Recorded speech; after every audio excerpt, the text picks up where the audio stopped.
works, before Terry leaves me. Be on for a little longer. It is live streaming, so there we go. Hey, Eric, how are you doing? Ship shape. Trying to stay warm. How's everybody doing? Good.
Hey, Mayor. Was that Kathy? It is. I turned my video off and I can't get it back turned on, so I'm just going to leave it off, so it's better anyways. But I did want to let you know that we're streaming live just because it's after 5:30. 1 second, I'll call the meeting to order. Just turning my light on. Okay. All right. Well, I will call this pre-meeting of the Westland City Council to order. It is Tuesday, January 16th. I just want to, is Councilor Groner coming? I just didn't see him online. Looks like he's there right now. Just wait for him for a second to come online.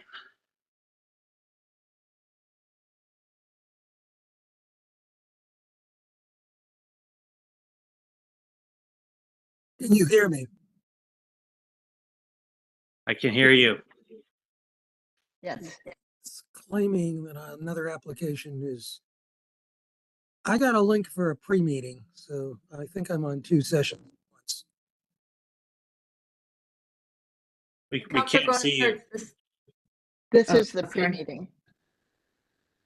Okay, but I got a different link for the pre-meeting for some reason.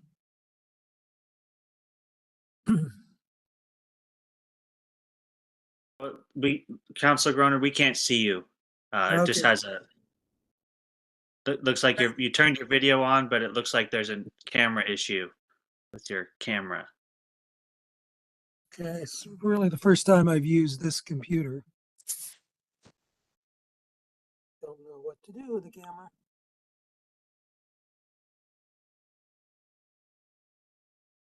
Try turning it on, but it says it's off for some reason.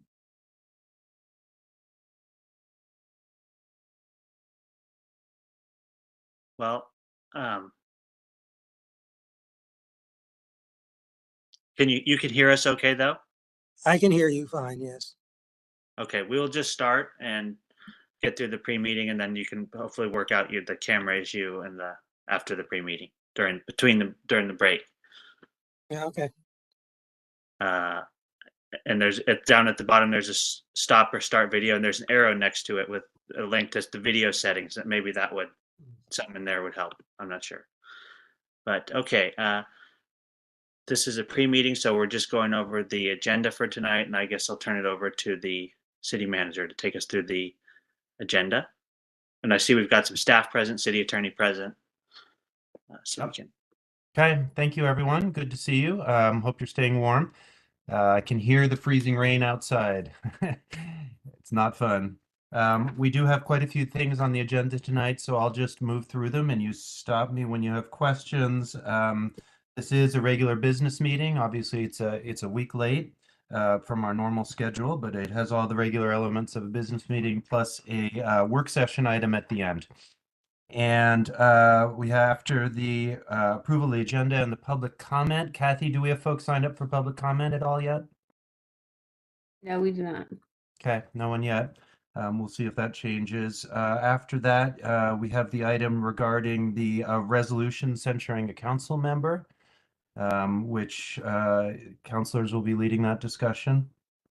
Mayor and council reports, several beginning of year items. Well, I guess one beginning of year item, which is election of council president, which we do at the first business meeting of each year. You have your standard reports from community advisory groups, and then also under that item is cleaning up the last part of my evaluation, which you have done. You've agreed on goals, and I think this is just a public confirmation of what that is. Lauren will be presenting the audit report. We just came out of the audit committee, and that was a fairly short and efficient meeting with a good audit report, so we'll be happy to take you through that. Our auditor, Tanya, will be joining us again, as usual. You have one item on the consent agenda. Let's see. Yes, just one item. This is an intergovernmental agreement regarding a records database used by behavioral health specialists around the county, and information sharing is very important for that. When folks go on vacation, it's important that other people be able to step in and see what the records are. And often there's people who are being contacted by the behavioral health folks in many different cities or several cities. It's important they be able to share information. So the city attorney always advises me. I always have to ask him, and he always says the same thing, which is please bring IGAs to the city council. So no matter how small or administrative in nature they are, that's an important item there. So we appreciate your attention to that. The business meeting has two items. Eric and I see Morgan's video is on too. Hi, Morgan. They have both been busy today with quite a few issues in Public Works. Strange how snow and ice brings Public Works to the forefront. Thank you guys for what you've been doing. And they can answer any questions you may have about the offer that is on your agenda for the property at 3955 Cedar Oak Drive.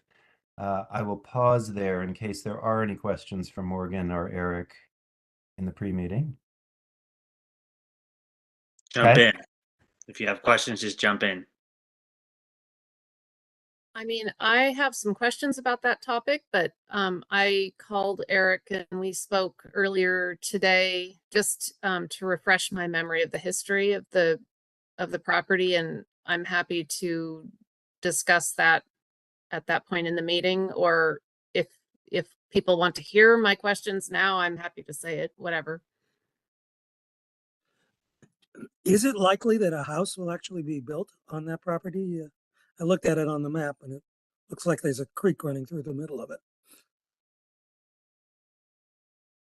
Well, we can't say for sure what the buyer will do. Morgan, looked like you were heading for your keyboard there. Do you want to answer that, or would you like me to? I was going to say we cannot confirm what the buyer will do with the property. It is a legal lot of record, so it is allowed to be developed, but there are definitely restrictions in place, as you saw in the land use memo that you've been provided. So if it is decided to be developed, it will definitely be within the provisions of the land use restrictions and environmental factors that were provided. Thank you. And then my concern is that even with restrictions, when people come and do other things after, when nobody's watching, and this stream is pretty significant to West Linn. It goes all the way from Rosemont all the way down to the Willamette River in a very winding path, and streams don't necessarily stay where they appear to be today. They move. So and I have seen through the city that sometimes people follow all the rules, and then once the city's not looking because it's not an active project, they make other changes that I think could negatively impact. And I look at it now with the city owning it, we don't have to worry about any risk of a lawsuit for a takings. Once we have turned it over to a developer, there's that option, that possibility. So I appreciate the conversation I had earlier with Councilor Baumgartner, because I'm kind of coming into this late. I was not going to be here tonight, but can't ref basketball game when there's no school. So anyway, it sounds like the creek, there was some work illegally done in the creek, and according to the old previous council meetings back in 21, Lance's comment was that we had purchased it to do some stream restoration projects, and that never took place that I'm aware of. That's not true? And looking back at the record in 2008, it was purchased basically because the restrictions on development, there was concerns that there was going to be a lawsuit filed for a takings. And they said the only way we can protect the stream is to purchase the property. That's in the record in 2008. I have a little different information after watching, and I don't know, are we getting into too much detail for a pre-meeting? We can, it's fine to have, I mean, I think we can have we'll have the same discussion in the regular meeting. So Okay. maybe we just get out there and debate this. Well, out and there. this I wanted to bring up actually, because just in case somebody has time, whether Eric or Morgan want to find or can elaborate on this in between now and when we actually have the discussion in the meeting. But on the meeting in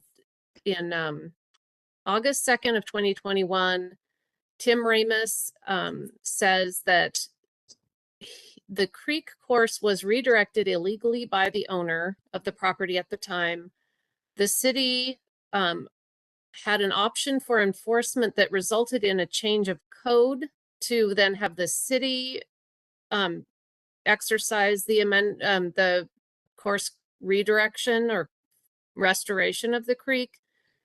And that caused then a legal battle to ensue between the owner and the city. And the analysis of the city was that it would be more costly to continue with that down that road than to just purchase the property from this private owner. And so that's what was concluded. The city bought the property from the owner in 2008 for $75,000 with the intent, as you're saying, to do this restoration, but then it didn't happen. So I'm wondering if, and I have to say that a lot of this information wasn't presented originally when we were first asked to designate this as a surplus property in the meeting prior to the August 2nd meeting, which was, I believe, July 14th of 21. So I think more information needs to happen about this property. And I wonder if we have in our meeting on August 2nd, Bill Relier suggests a different route altogether and sending it through the Planning Commission to reevaluate and reassess potential, what needs to happen to this property. A restoration that was intended never happened, for one thing. And now what I'm concerned with this sale is that we're setting up for another taking situation, because it will, I don't know why it wouldn't play out the same way it did in 2008. So I think that's potentially not a responsible decision. So there's my concern. Yeah, and we don't have it, and maybe that's where Lance came up with the idea, because we were directed in engineering to run this through land use, starting with a pre-app and to vet it out through the land use, but we could never get it started just with having the bandwidth to do that. And with Darren's memo, it's very evident on what can't be done. So we're like, we don't have use for the property. It was deemed surplus. So we were like, let's put it back on the market, and we had an offer. So I listened to that video, Mary, that you pointed me to, and Tim's said it's the council's discretion. So if you all have other ideas on this, we don't have a project listed in the master plan. There was no stream restoration. Hasn't happened. We don't have plans for it. But if you all have other ideas on um, thoughts on what you like to happen with that property, that's fine too. I don't know, Bill, I did hear Lance at one point have a discussion with Tim that it was the environmental fund there was some discussion on interdepartmental transfers, maybe because it was an environmental fund that purchased the property initially with the idea of the stormwater restoration. If that's not going to take place, then the environmental fund really should be reimbursed somehow. I don't know if we're not going to go through with this, if that's something we need to discuss. Yeah, I saw the record and I looked at the two hearings also, and the impression I got was that was a question at the time, and I think if the council chooses not to go forward with the sale, that's an issue that should be resolved. If the property was purchased through the environmental fund and it isn't being utilized for a stated purpose that is acceptable under the environmental fund, then it's possible that the city would need to buy the property from itself through another source of funding, probably general funds. So certainly we haven't looked at that question because this issue is up for the council's consideration as to whether or not to accept the sale offer and to dispose of the property. But if you do retain it, I think that is a legitimate question. Okay, well, I think we I think we should move this to the regular meeting then. It sounds like if there's a little piece of information request that we can pull together before Eric and Morgan are back with us, we can do that. Otherwise, let's cover the rest of the agenda here with your permission. Thank you. Go ahead. Okay, so that was item 1 in the business meeting. Item 2 is moving forward with the phase 2 of the Indoor Recreation Center feasibility study. Megan's staff report covers all of the elements that would be included in phase 2. She will be here with our consultant to speak to you about what's in that phase, and we need your direction to move forward, both because we want it and because the contract is above my spending limit. So we need to have council authorization if we're going to move forward into this next phase. The last item, city manager report, city attorney report. I'll talk a little bit about what I know about the weather and the water. And then we'll adjourn to the work session. The one item in the work session is the request by a group of local advocates to have the city take ownership of a 75-year-old tugboat for storage purposes initially, possibly display later. Information in the packet about that. And the advocates are hoping for some direction from City Council this evening. Time is starting to draw short on where the tugboat is right now. And so if you have any questions about that, I'm happy to answer them, or we can just talk about it in the work session. Some of those folks will be with us in the work session at the end of our meeting. Does anybody know any cost estimates or even ranges to do Yeah. anything? Yeah, I think these folks will be able to address that a little bit. Okay, thanks. Yeah. It reminds me in some way with my kids looking at us trying to downsize and get rid of stuff. They say, take a picture of it and then go ahead and dispose of it. But I mean, this isn't exactly the same thing, but it's a lot cheaper. A boat is a hole in the water that you fill with money. Yeah. Okay, so that sounds to me like we're going to have an interesting discussion on that one later. That is the end of your agenda this evening. Okay, thank you. Got 10 minutes, so we will adjourn. Hope the power doesn't go out in between now and the regular meeting. Hope the power doesn't go out during the meeting. And we'll Are we using the same circle back web to link? the regular meeting. Are Yes, we using the, okay. I will just. I think yes. Okay. And I know I see Terry on the call. I don't know if he can help with the video, but if you want to try to get your video going, I know that's probably frustrating. Yeah. So we're not signing out. We're just keeping this on. This meeting. Stop your video, mute your mic, Okay. and we'll reconvene. Thank you. Eric, can you hear me? Yes, I can. Okay, I'm seeming to get some indications that there's some other application using my video.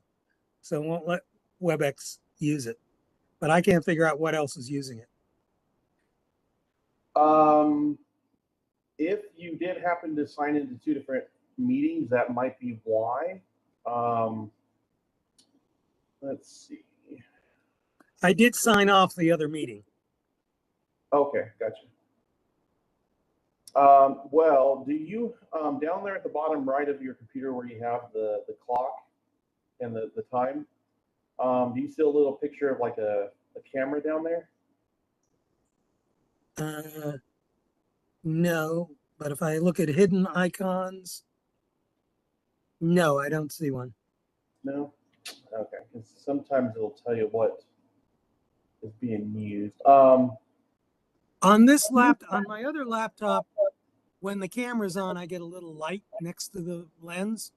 The light is not on this one. Do you know if the camera is being covered by that shutter by chance?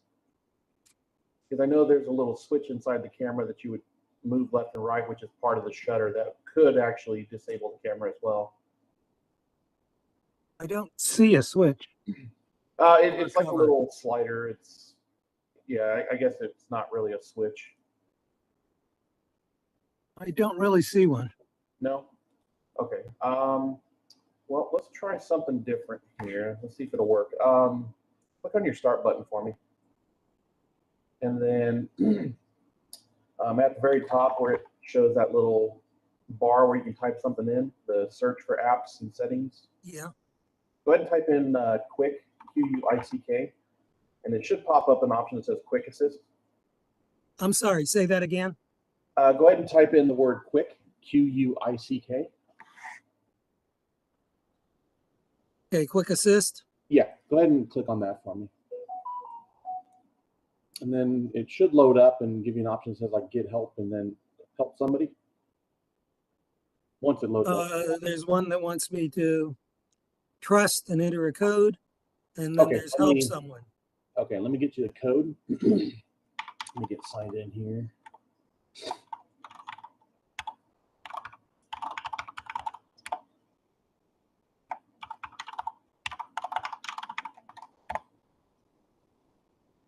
Okay.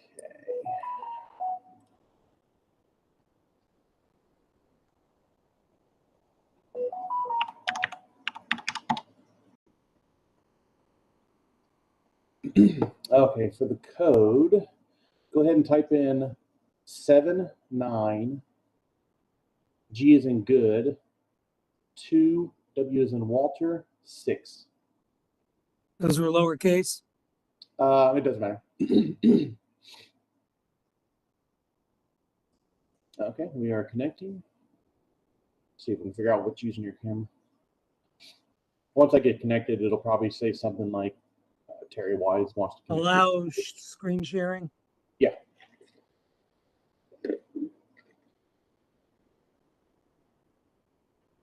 Says Okay. screen sharing is on.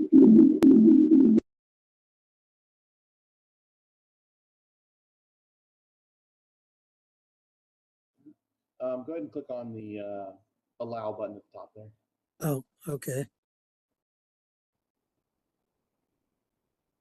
All right, let's see if we can figure this out.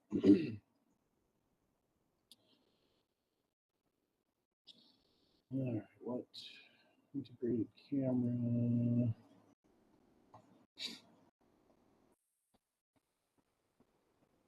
Let's see if I'll show it here.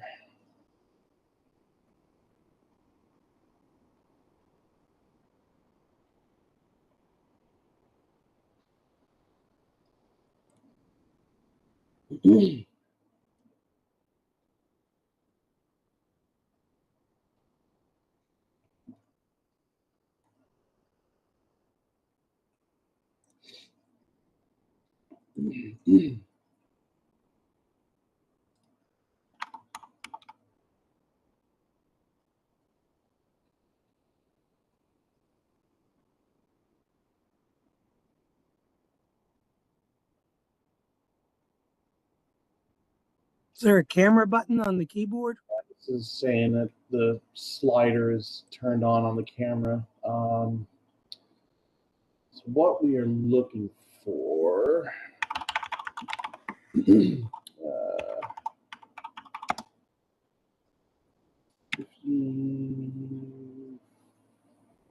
70, I think. What model is this? See if I can find a picture of it here real quick. And that didn't help none.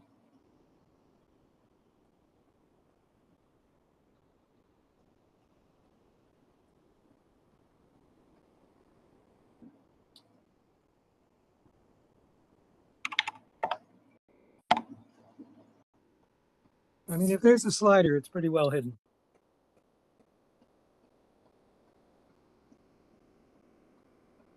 See if it'll work.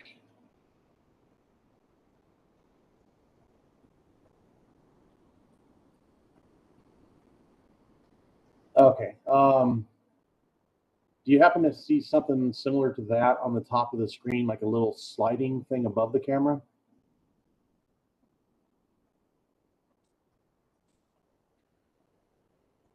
Oh, wait a minute. Yeah. Okay. I just did find it and did push it, and a little light went on.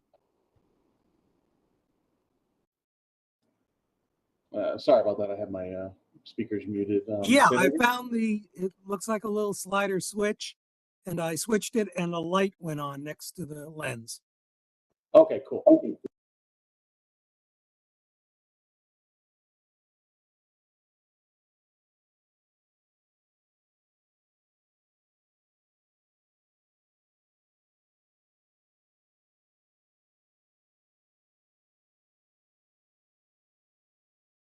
Here we go.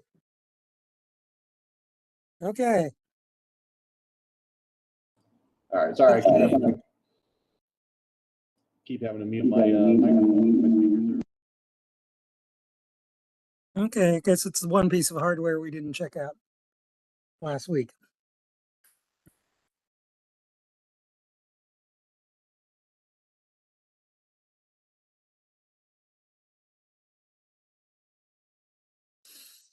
All right. Thank you, Terry. Thank you, Terry. Anytime.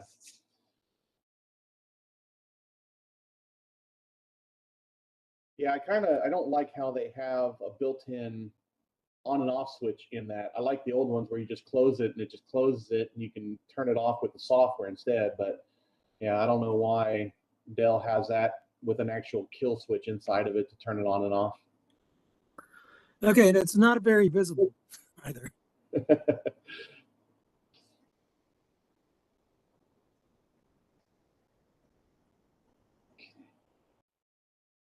I mean, frankly, I couldn't see it. I felt along the top with my fingers and felt a rough spot.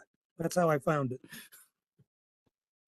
Yeah, normally that would be a release for like the monitor, like you close the monitor, it snaps in place. But yeah, I guess they have the camera doing that one on this one, which is, yeah, just kind of strange. Yeah. Okay, but I appreciate the help. Anytime.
Even though we're virtual, I've got my West Linn mug for my water. Okay. Don't know how I ended up getting one of those in my house, but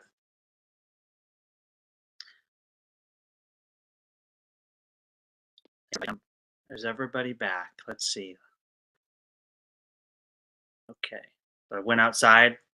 It's a pretty significant icing going on out there. So everybody, hope everybody out there in the public is staying at home, not going outside to walk around at least. I will call this meeting of the Westland City Council to order. Are we streaming live? Just checking in. Okay, and we're recording. I see that as well. So thank you. We will move to the second item on the agenda, approval of the agenda. I would entertain a motion. I move to approve the agenda for the January 16th, 2024 Westland City Council meeting. Second. Okay, it's been moved and seconded to approve the agenda for the January 16th Westland City Council meeting. Is there any discussion? Seeing none, go ahead and call the roll, please. Councillor Irwin, Yes. Council President Baumgartner, Yes. Councillor Groner, Yes. Councillor Bright, Yes. Mayor Bielostowski. Yes. Okay, so the agenda is approved, and the next item is public comment. So I will ask City Recorder to whether we have public comment and to call the first speaker. We don't have any, thank you. Okay. So the next item on the agenda is to consider a resolution censuring a council member for violations of city workplace policy. I will read a brief statement that I wrote to introduce the topic. First item of business tonight for council is consideration of a resolution censuring a member of council for violations of our workplace harassment ordinance. This is a topic that I and we as a council don't take lightly. I'm going to provide a little bit of background. Several months ago, a complaint was filed pursuant to our ordinance 1704, alleging that a member of council engaged in conduct that violated our workplace harassment policies that apply to elected officials. The complaint caused an investigation to commence that lasted several months, and the text of our ordinance dictates that a matter is to be kept confidential while investigation proceeds, which is why the matter has not been discussed publicly up to this point. The city hired an outside investigator to conduct the investigation into the complaint that was filed. The investigation sustained 2 violations of the city's workplace harassment policy and 2 violations of the city's policy prohibiting retaliation against potential complainants. Ordinance 1704 states that, quote, upon receipt of the investigator's findings that a violation of the city's workplace harassment policy has occurred, the council shall impose a remedy that is sufficient and appropriate to reprimand the member and deter future conduct that violates the policy. Such remedies may include public reprimand, censure, or other remedy that the council deems appropriate. So we are here tonight to take action to follow through on that charge set out in our ordinance. The city has no tolerance for actions that constitute workplace harassment. The resolution we are considering was drafted by the city attorney following an executive session that occurred where direction was given on the contents of the document. The resolution is posted on the agenda page for this meeting. A final decision will come at this meeting, and following a final decision, the investigation report and related documents would become public. And I now would ask for a motion to be made from the motion sheet and a second, and then we will have council discussion. Councilor Bright. I move to adopt resolution 2024-01 censuring Councillor Irwin for violation of the city's workplace harassment policy. I second the motion. Okay, it has been moved and seconded to adopt resolution 2024-01 censuring Councilor Irwin for violations of the city's workplace harassment policy. Is there any discussion from the council? I'd like to speak, please. Okay, Councilor Irwin, go ahead. All right. I have a prepared statement here. I'll try to keep it brief. First and foremost, I am willing to make apologies and have difficult conversations. I'm willing to listen, learn, and continue to grow. I want us to show our community we can resolve tough issues in a supportive and understanding manner. Without getting into the facts, this complaint stems from 2 brief interactions with 2 different people involving 2 different issues that occurred 3 months apart. After the second interaction, I was in a situation where I was not comfortable and felt intimidated. As a result, I got defensive and I did not respond well. I then made my concerns known to city leaders and no action was taken on my behalf to resolve the raised issues before the complaint was filed.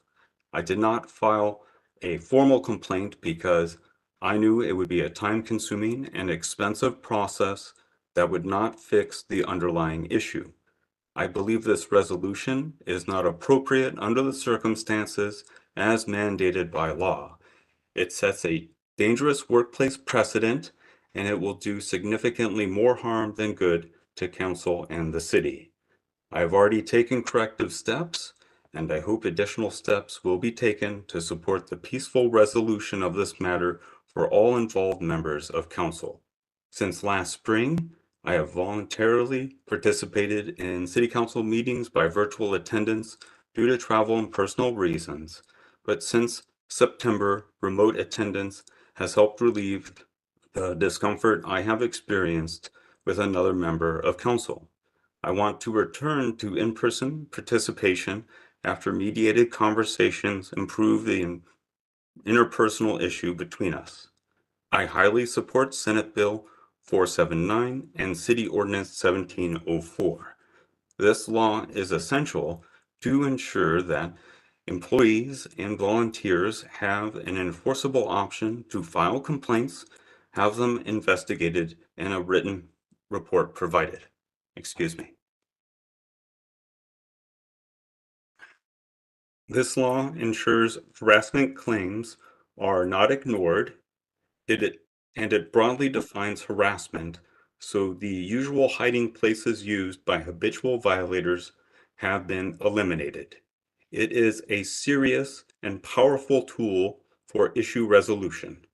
As with any powerful tool, when used improperly, it can cause significant harm, even the harm it was designed to stop. When used, Ordinance 1704 mandates a remedy that is sufficient and appropriate to reprimand the member and deter future conduct that violates the policy.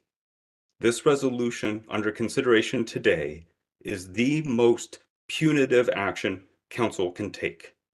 I ask this council to carefully consider this resolution and what it says about how we resolve interpersonal issues.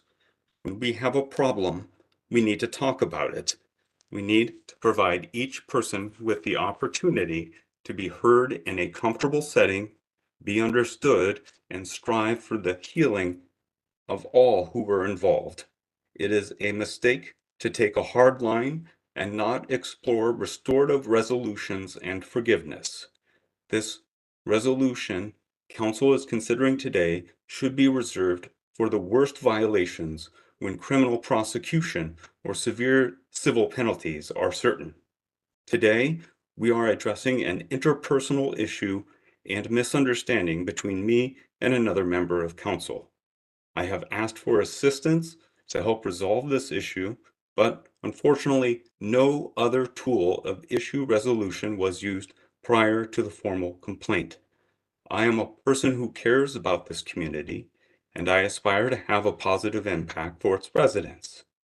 If I ever wrong someone or hurt their feelings, I hope we can resolve the matter and move forward as friends, or in the least, as respectful adults who can work together for the greater good. I believe a permanent public scar on my reputation that will severely damage my employability and have ongoing negative effects for me, my wife, and my children in this community is far beyond the mandated sufficient and appropriate remedy.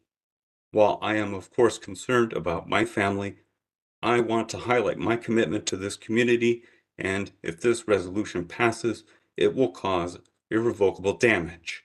This resolution creates a dangerous work culture standard for West Linn, where if you don't file a complaint and someone else does, you will be punished and your concerns will go unaddressed. If passed, this resolution will have an immediate chilling effect on current volunteers and discourage future advisory group and council volunteers. As I stated earlier, I am willing to make apologies and have difficult conversations. I'm willing to listen, learn, and continue to grow. I want us to be a stronger and better city council together, and I want us to show our community we can resolve tough issues in a supportive and understanding manner. I ask this council, my colleagues, to have faith in me, and I will have faith in you. I want us to do great things for our city together. Please choose to do the hard work with me. Thank you.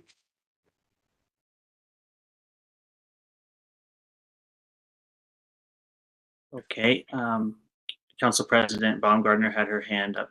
Then I'll turn to Councilor Groner. Thank you, Mayor. I too have a statement, and I will read it. As the person on this council most consistently targeted by the harassment and retaliation outlined in and proven in the investigation and the subsequent report, I can honestly say that this is a wholly unprovoked and even manufactured situation. There has never been any attempt on my part to provoke, incite, intimidate, or disparage Councillor Irwin. The opposite, the reverse, has actually been found to be true and confirmed by the report. I now will have to officially state that I have lost confidence in Councillor Irwin's ability to serve the city and this council. I believe that the resolution is appropriate and includes steps that will inhibit his ability to serve, and I support the resolution. And I know as a council, and I can speak for myself for sure, do not take these steps lightly and find this to be very unfortunate. And if it could have been avoided, steps should have been taken, mostly on behalf of Councillor Irwin, who chose not to, and instead chose to continue. Now I'm hearing more blame me and suggest that I am somehow to blame or inciting or creating this situation. And I will just have to say that that is absolutely false. Thank you. Councilor Groner. I think we as elected officials owe the community and each other a standard of civility and mutual respect and professionalism. And I think we are today dealing with lapses of those. And I don't think we can ignore them. So I will support the proposal.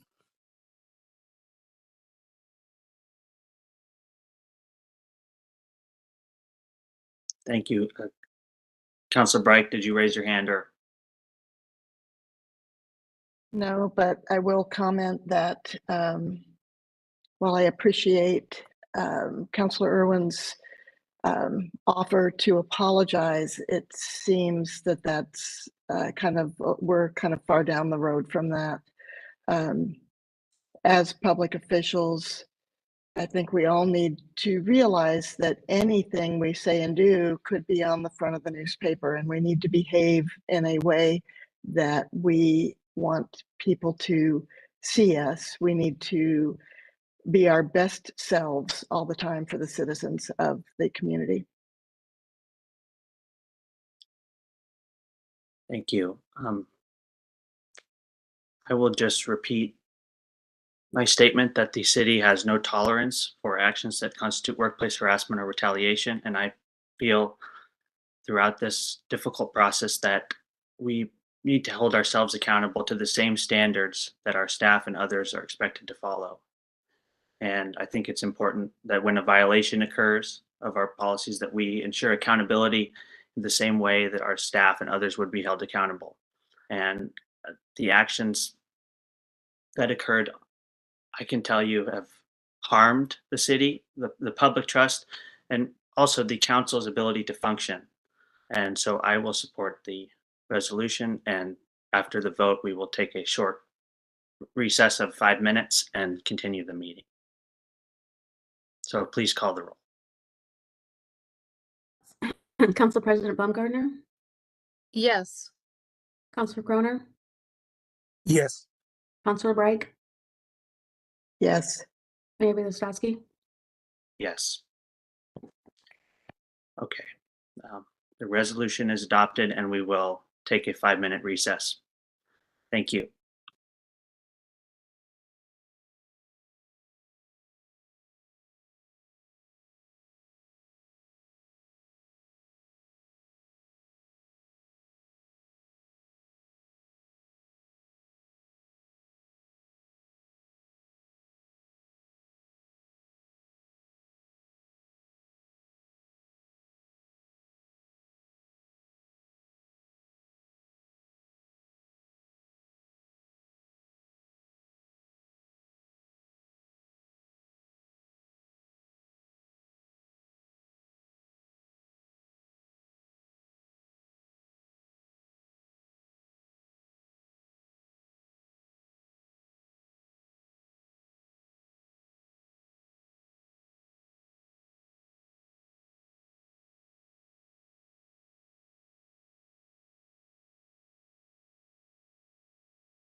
Okay, seeing that everyone has returned, I will call the meeting back to order.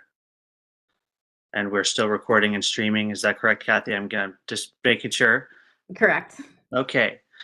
The next item on the agenda is mayor and council reports. Item 5A is election of the council president. Would anybody like to make a motion? I move that we re-elect Council President Mary Baumgartner. And I second. Okay, it's been moved and seconded to re-elect Mary Baumgartner as the city council president. Any discussion? Thank you. I support. So please go ahead and call the roll on that question. Councilor Groner, Yes. Councilor Reich, Yes. Council President Baumgartner, Yes. Councilor Irwin, Yes. Mayor Bielostowski. Yes. So the motion passes. Congratulations, Council President Baumgartner, another year as council president.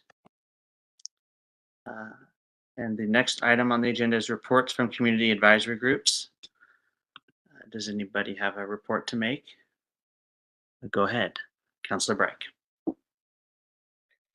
Yes, I attended the Water Environmental Services Advisory Group meeting last week. It was our first meeting of the year. And they've got a lot of exciting stuff going on this year. They've been doing virtual meetings now for the last few years, and we will actually have some live meetings this year. So I look forward to working with the group. Sounds great. Thank you. Councilor Irwin. Thank you, Mayor. Yeah, the Arts and Culture Commission, they are looking at a physical piece of art, and they wanted the council's input regarding whether it should be by historic City Hall or if they would like it down in Old Town. So they just wanted to, I guess, have us chat a little bit about that and get our input. Also, yeah, Parks and Recs Board, they had a pretty big meeting this last week, and they, they were, I guess, well, a lot of this will be covered in the section later regarding the Community Rec Center. But then they also had a bit of a discussion about where, where does Parks and Rec start and stop? And what things maybe should not be brought into their purview as they are very busy dealing with parks and recreation activities, and want to make sure that they have a clear line of sight regarding matters that they review, such as the item that we're looking at later. Thank you. Thank you. Anybody else? I don't see any other hands. Okay, well, we can then, see no other hands, we'll move on to the completing the city manager evaluation. We've been working on it for a while. Had one executive session last year, received comments considered from draft.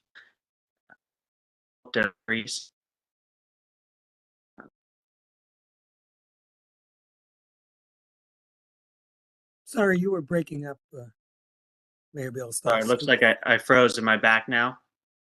Yes. I thought power went out or internet went out, but looks like I'm back. Sorry about that. It hasn't happened in a while, so hopefully that doesn't happen again. I was just going to introduce the topic of the city manager, of completing the city manager evaluation. We've considered input from the public, our own staff. We did a 360 evaluation, considered all of that, met as a council in an executive session, and came up with a few goals for the city manager, and I will just go over those briefly tonight, and then welcome John or council to jump in at any time. The list of goals that were suggested by various council members. And tonight we can kind of formalize them as supporting council priority work, continuing to support council in achieving goals and working through complex policy and financial issues, strengthening the city organization, continuing to improve internal staff morale and organizational function, including improving communications between city departments where appropriate, seek opinions of staff about workplace issues as you've already been doing with polls and internal communications, et cetera, and continue the practice of seeking bottom-up communications from employees and empowering staff. The third goal is continuing to improve and enhance external communications, with communications between city manager, staff, and council about the status of key initiatives and city projects, and continue to work with staff and to improve communication between city and impacted neighborhoods about major projects, bring the community along as projects develop so that community voices can inform project development, continue outward communication to the community on issues of importance, and take action to increase public participation and volunteerism in neighborhood associations and community advisory groups. Am I still coming in okay? I got 2 more to read, then we can discuss. Okay, thank you. Stay future focused is the 4th goal. Continue to focus on the long-term outlook of the city and planning for the future, not just on the present day, promote but long-term budget stabilization, revenue generation, and infrastructure funding. And then the last one is advancing diversity, equity, inclusion, and belonging, which just consists of advancing DEIB initiatives in the city organization, which we're doing. So those were kind of the goals that were, or things that were brought up by council members, and we've formalized those. Actually, John formalized those into kind of a list, and wanted to bring it forward for discussion. And John, I'll turn it over to you for anything else you'd like to add to the conversation. Well, thank you, Mayor. I appreciate that. Yeah, I think this is a great list of goals. There's a lot of challenging items in there, but it's all work that we're all doing already. These are all things that I find to be extremely important and exciting. I've told you before, I've told members of the community before, I consider it an honor to do this job, and I'm excited to work on the topics that you have just listed. It's really a privilege to do it. So I'm happy to continue working with you on all of these things. Happy to answer any questions now or at a later meeting about what we're doing on any of these items. But I appreciate the input that's coming from the community and from our own staff and all of you on my evaluation. It's an interesting new thing to be evaluated by 27,000 people, but it is an honor, as I say, and looking forward to the next year. Thank you. Councilor Groner. Yeah, I just wanted to congratulate John on those recommendations are against the background of a strong vote of confidence of the council and staff. Thank you, John.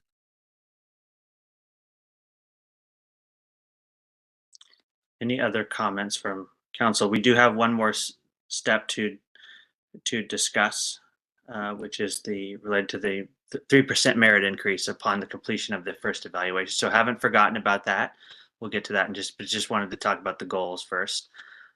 Council President, so you had your hand.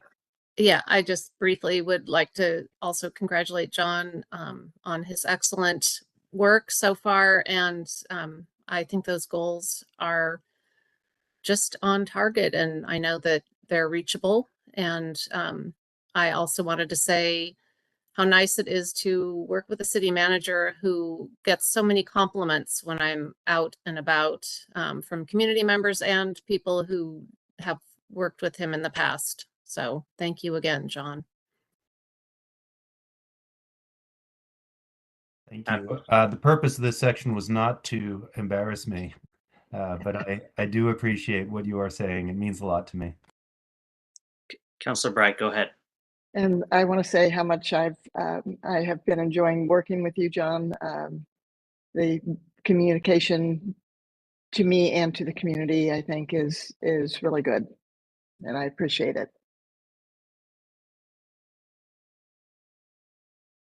Agreed. I think the goals that I outlined earlier that we came up with are not only goals for the future, but things that you're doing well, John. So and we can continue to build on. There's always room to grow, of course, but we're building a strong organization, and I'm proud of it.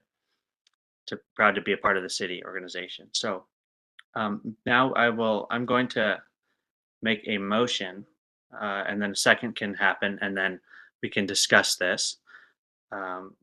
I move to award the city manager a 3% merit increase retroactive to September 15th, 2023, and establish the following goals for the city manager in 2023-2024. I guess in 2024 now. Support council priority work, strengthen city organization, enhance external communications, stay future focused, and advance diversity, equity, inclusion, and belonging at the city. Second. Okay, it's been moved and seconded to award the city manager a 3% merit increase retroactive to September 15th, 2023, and establish the following goals for the city manager in 2024. Support council priority work, strengthen city organization, enhance external communications, stay future focused, and advance diversity, equity, inclusion, and belonging. Is there any discussion? I'll just jump in really quick to add that 3% merit increase language comes from the city manager's contract, and which states that upon completion of the annual review, there's an eligibility to get up to a 3% merit increase. And so that's where that component comes from for anybody listening. So seeing no other discussion, I will call the rest to have the vote called. Councilor Groner, Yes. Council President Baumgartner, Yes. Councilor Reich, Yes. Councilor Irwin, Yes. Mayor Bilastowski. Yes. So the motion is approved. And I will say congratulations, John. Thank you all. I very much appreciate it. Look forward to continuing my work with you. Okay, so now that Mayor and Council reports is wrapped up, we'll move on to the audit report. I see we've got Lauren Breithaupt, our Finance Director, so I will turn it over to you, Lauren, and Tanya Moffat, our auditor, and John, you can introduce the topic if you'd like. No, that's great. We'll just have Lauren do it. It's always awkward in the virtual setting to pass it lots of times. So Lauren and Tanya, thank you for your work on this, and please take it away. Oh, you're on mute, Lauren. Lauren, you're muted. Maybe I should have done the introduction after all. Sorry Lauren. about that. I don't have much to say. I'm going to turn it over to Tanya shortly, but we had a very successful audit again this year with a clean opinion issued. We really enjoy working with Tanya and Marina and company, and it again was great. So I will turn it over to Tanya. Thank you, Lauren. So we issued our clean or unmodified opinion on the City of West Lynn's June 30, 2023 audited financial statements. So it was for the period July 1st, 2022 to June 30, 2023. We issued our report on January 2nd, 2024. We also issued a single audit, which means that the city received over $750,000 of federal funds. It was close to $7 million or just over $7 million in federal funds. And during that audit, we didn't have any compliance findings or anything like that on the single audit, which is sometimes difficult to do because the federal compliance requirements sometimes are really hard to make sure that you check all the boxes, especially for things like the ice storm where you're getting the money after the fact. So making sure that you have all of the documentation. In our audit report, we also have towards the end in the council packet, it's on page 150, but in the audited financial statements, it's page 129. We have our independent auditors report in compliance with internal controls over financial reporting in compliance with Oregon state regulations. So the Oregon state legislature has some very specific things that they have municipal auditors look at.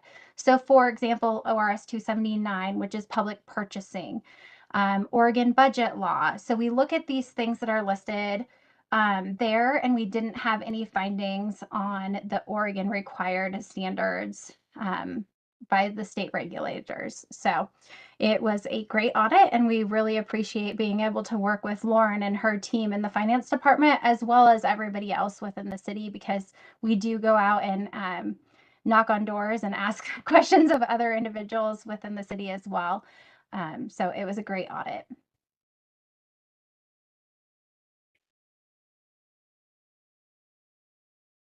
Thank you. Any questions from council?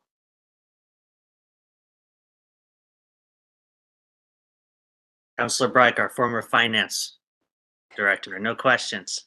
No questions. I have to say I did read through the entire audit, the ACFR. It's a long document and very complex, but I read it, and I know how much work goes into that. I also understand how much effort it takes from the audit firm. So congratulations to both of you, and Lauren, to your team for getting this done. It's no easy feat. Thank you. Absolutely. And I feel like I say this every year, but I'm just grateful we have these controls in place to ensure that our public funds are being used appropriately, and grateful to the finance department for another clean audit, which, as everybody knows, was not always been the case long distance in Westland. So grateful to have such great people in our finance department and auditors as well. Thank you all for your support, and thanks again to everyone, and especially the finance staff. They are doing the work on the daily basis to make sure that we're in compliance with everything. They're doing the approvals and making sure everything's posted properly, and really going the extra mile to make sure we are as close to perfect as we possibly can be. And so I really appreciate my team and all that they do on a daily basis to make sure that we're top notch. So, and thank you again to Tanya and her team.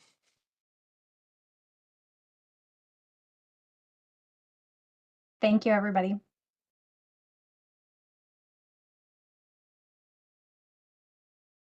Thank you. Okay. Next item is the consent agenda. There's one item on the consent agenda, the electronic governmental agreement that's been brought to us for approval. I might come in a little choppy for some reason. I noticed everybody's coming in and out, but I will just entertain. First of all, any objections to the consent agenda tonight from council? Okay, seeing none, I'd entertain a motion.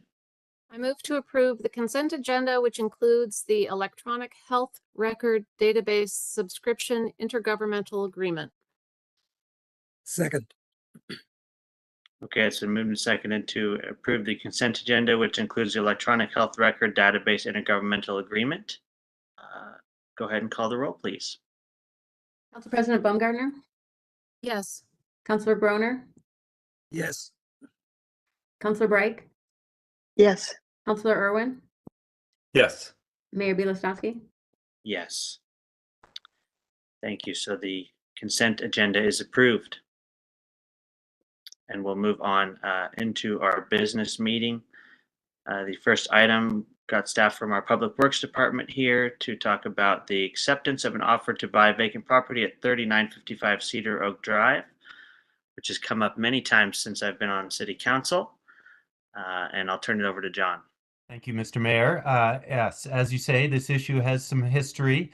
Goes back to decisions made starting around 2008, I think, maybe even earlier discussions then. But the direction that we are operating off of right now goes back a little more than 2 years, when the council at the time declared this property surplus and directed us to move forward with the sale.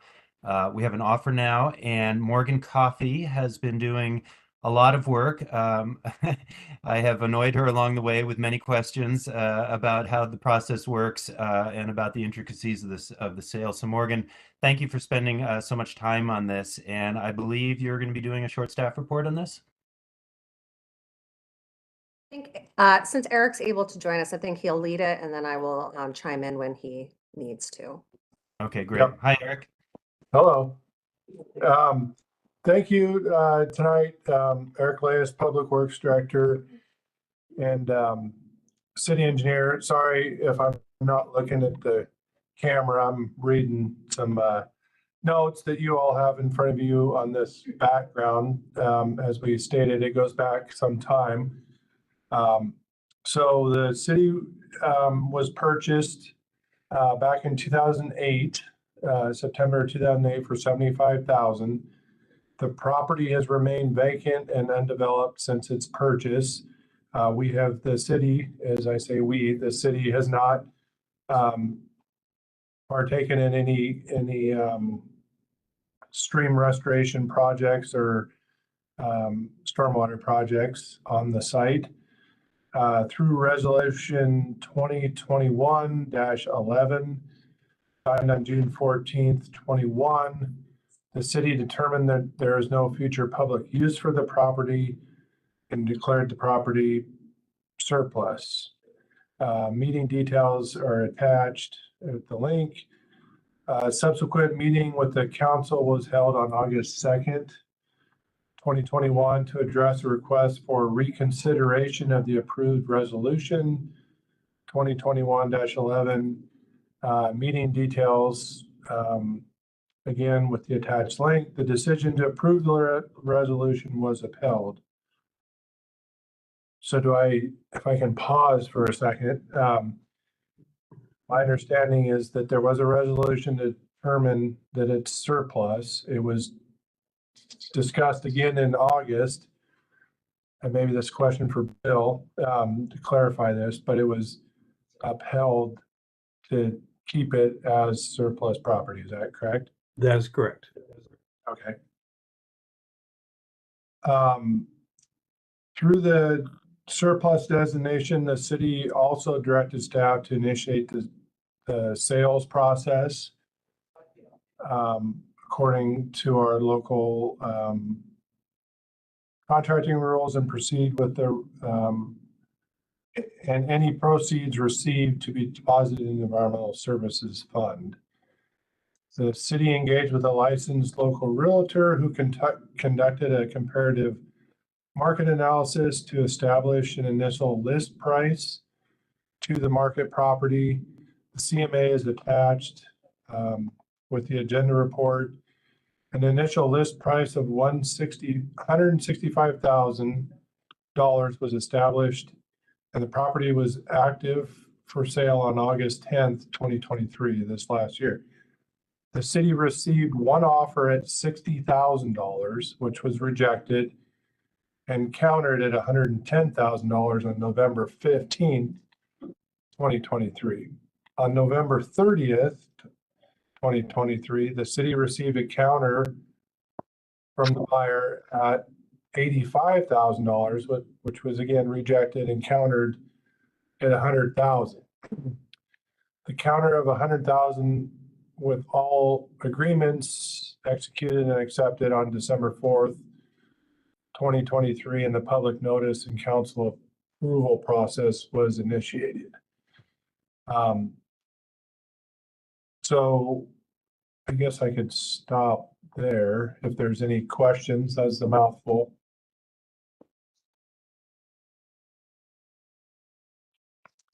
So no, oh, Mary. Council President. Gardner, I'm sorry. Well, I want to wait until you're done, I guess. So I'm sorry, I didn't mean to interrupt you. No, you're fine. I think I only have a couple more bullet points here to focus on. Due to land use restrictions originating from a stream located throughout the property, it is unlikely for the city to receive additional or higher offers. A land use memo from the planning department is attached.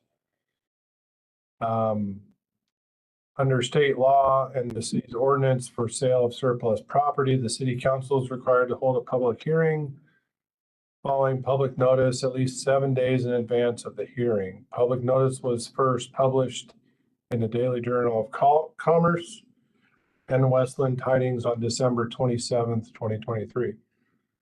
City Council opted to reschedule the meeting and public hearing to today, Tuesday, January 16th. An updated public notice was published in the Business Tribune on January 9th and the Westland Tidings on January 10th. So that's the background and description. Like I said, there's a lot of history there. Morgan, do you have anything to add? Not on this at this time, but happy to answer any questions that do arise. Kind of just outlines our process on where we've been. Thank you for the staff report. Now we can open up the matter for council discussion. So Council President, go ahead. Thank you.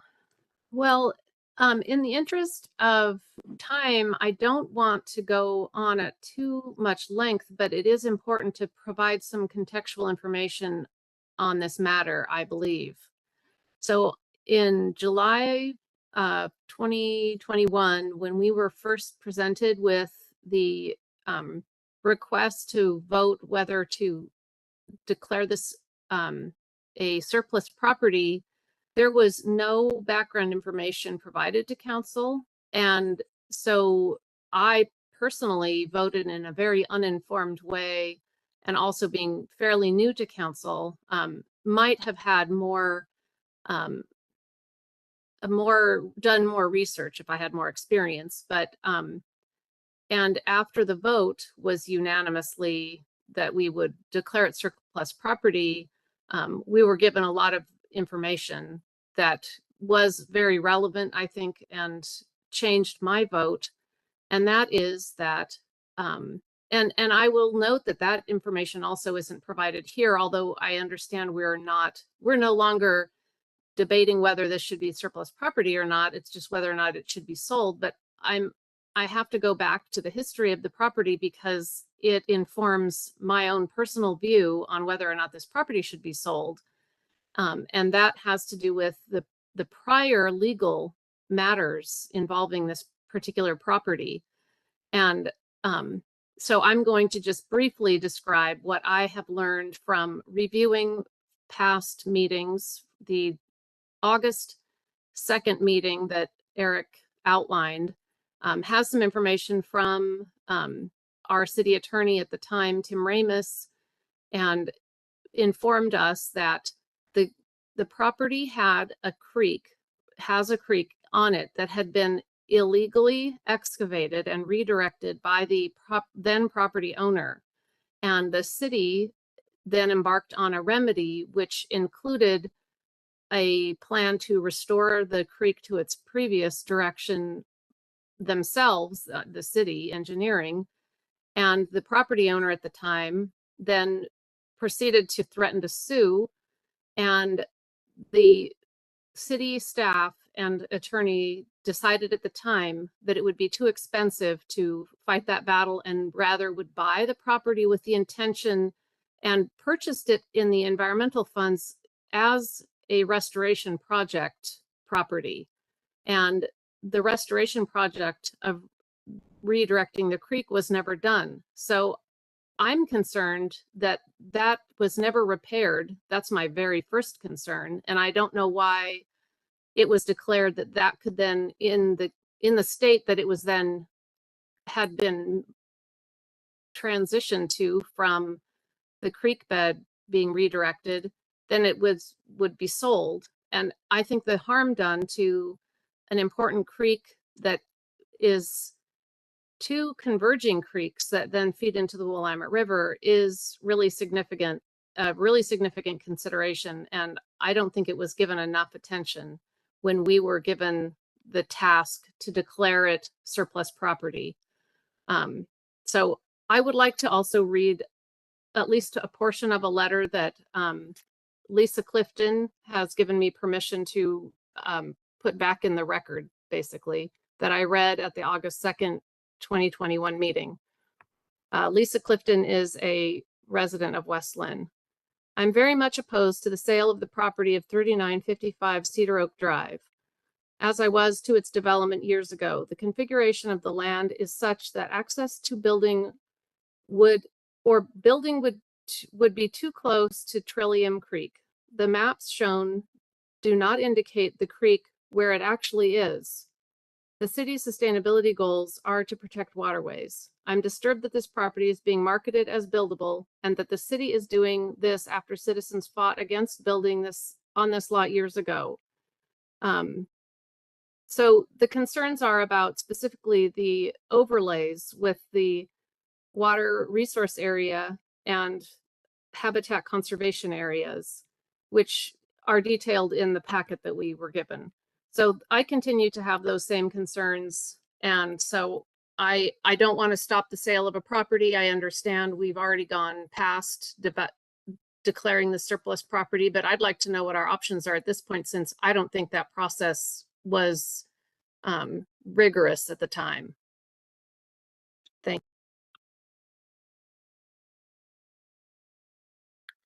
Thank you. So Council President, are you asking for staff to provide some different options, or are you just, should I let Councilor Bright go and then we can revisit that? I'm happy to have Councilor Bright give her input. Okay, Councilor Bright, go ahead. Thank you. I live near this property. I walk by there frequently, and at one of the meetings in 2021, it was said that the creek runs along the edge of the property, which it doesn't. It kind of meanders through. I think that we need to really take a look at supporting and saving our water resource areas. And I know that we have conflicting goals. We have a water resource area that we want to protect. We want to protect trees, and yet we still need to find places for additional housing. But I don't think this is the lot. I read through all the documents from 2008, where the city determined to purchase it as a way to protect the stream corridor from development. Development on this lot, even because of the requirements to allow some development, is still going to really encroach on the stream bed and be very close. And streams, as we know, move and shift over time. So it could be damaging to the house that would ever get built there, but it's also going to have a pretty significant impact on upstream and downstream people. This Trillium Creek goes all the way from Rosemont Road down to the Willamette River and is a pretty significant stream corridor in the city.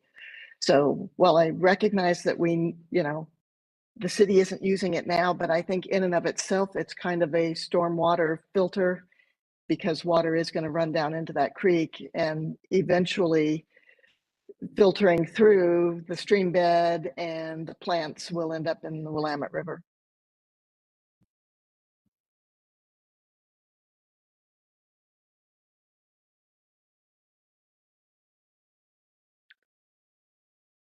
Okay. Any other comments from council or staff? Any comments on what's been discussed so far? It sounds like the decision before us today is whether to move forward and enter into this offer with, or enter into this sale agreement with this person who's offered to buy it. So, and whether we can do that or not do that. Councilor Irwin. Thank you, Mayor. Yeah, I remember back when I was first campaigning for office, and I stopped by this house off of Merrillhurst Drive, and they have a large creek running through their yard, and noticed that the neighbor was doing some construction on their property, and that there was a lot of dirt and runoff that was from that construction that was going into the creek. So it's very off-putting for the property owner. And I would be, well, the finished product on this lot might fall within the requirements. I am concerned about damage that can be done in the midst of someone even taking ownership and doing construction on the lot. So I have similar concerns as the other members. Councilor Groner. Yeah, I'm looking at the proposal, the memorandum, and one of the things I noticed is that the sustainability impact really makes no reference to any of these potential risks or history. And it seems to me if we're to make a decision, those really should have been a part of the sustainability impacts.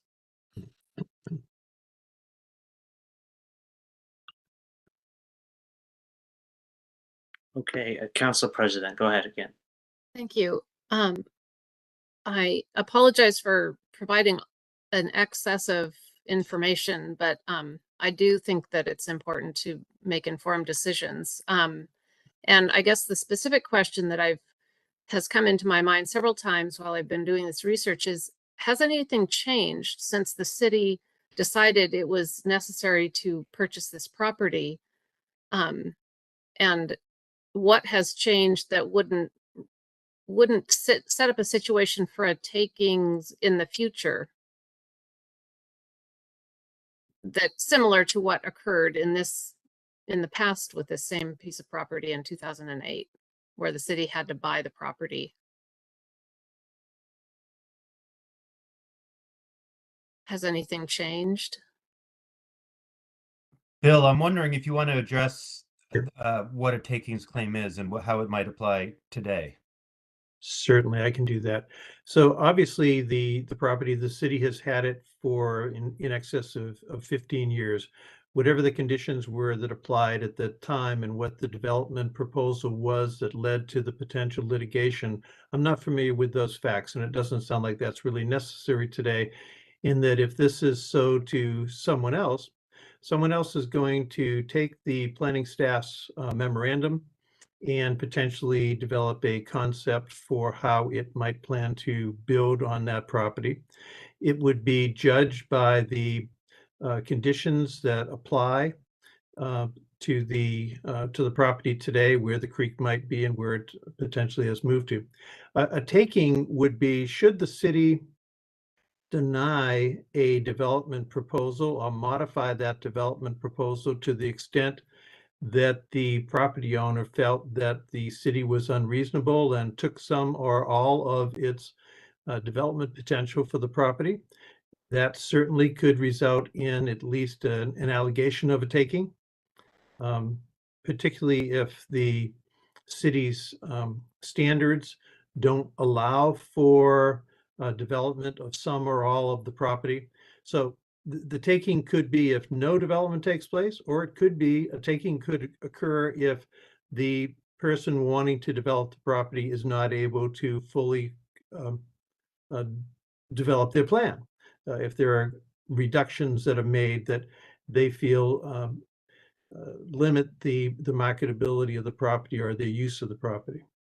So I think you're absolutely correct to be thinking that should a new buyer acquire the property and their plan is to do something other than use it for open space, that either in the near future or long term, at a later date, the application of the city standards could create an issue that could result in someone alleging a taking.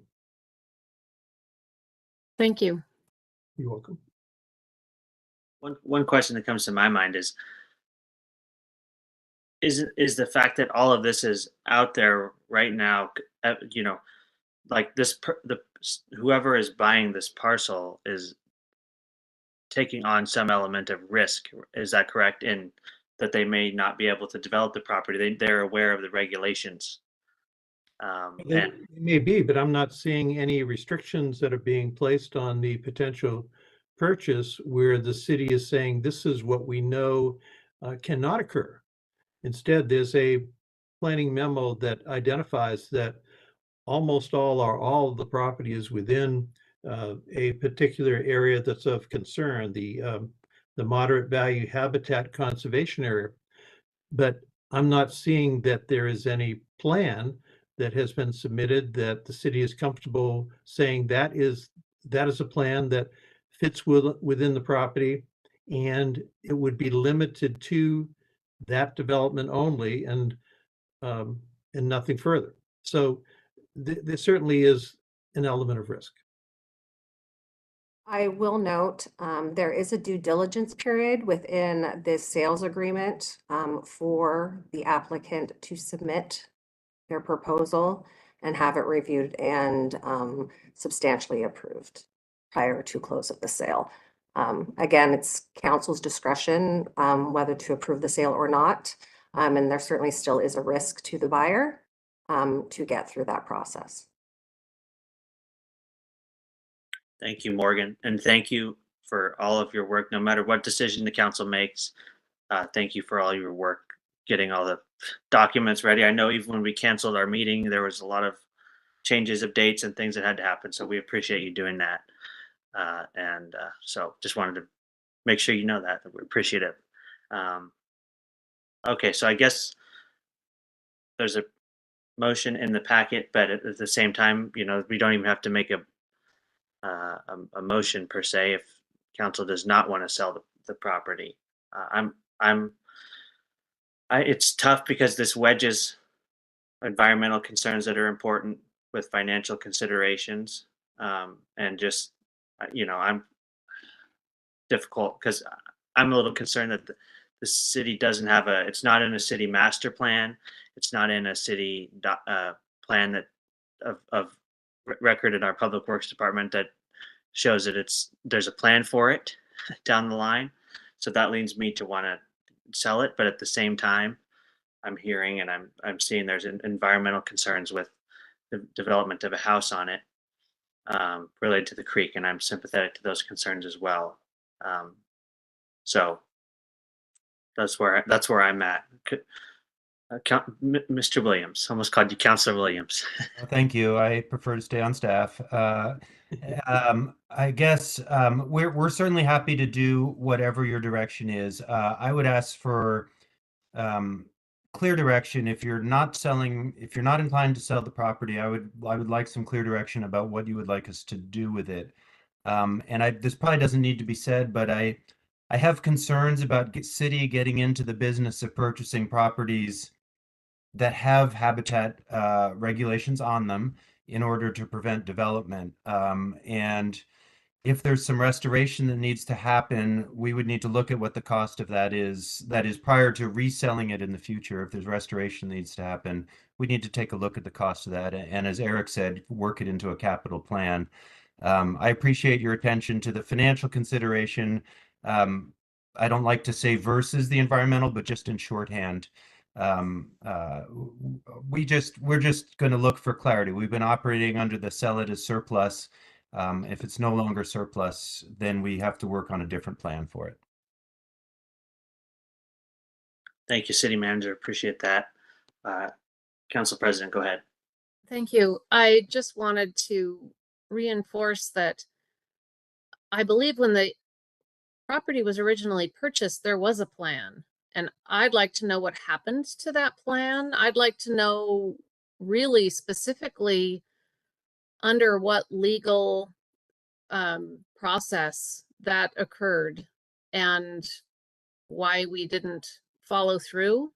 I want to know how we need to proceed with this piece of property if it was in truth to restore a creek from some damage of excavation that had happened and it didn't get done.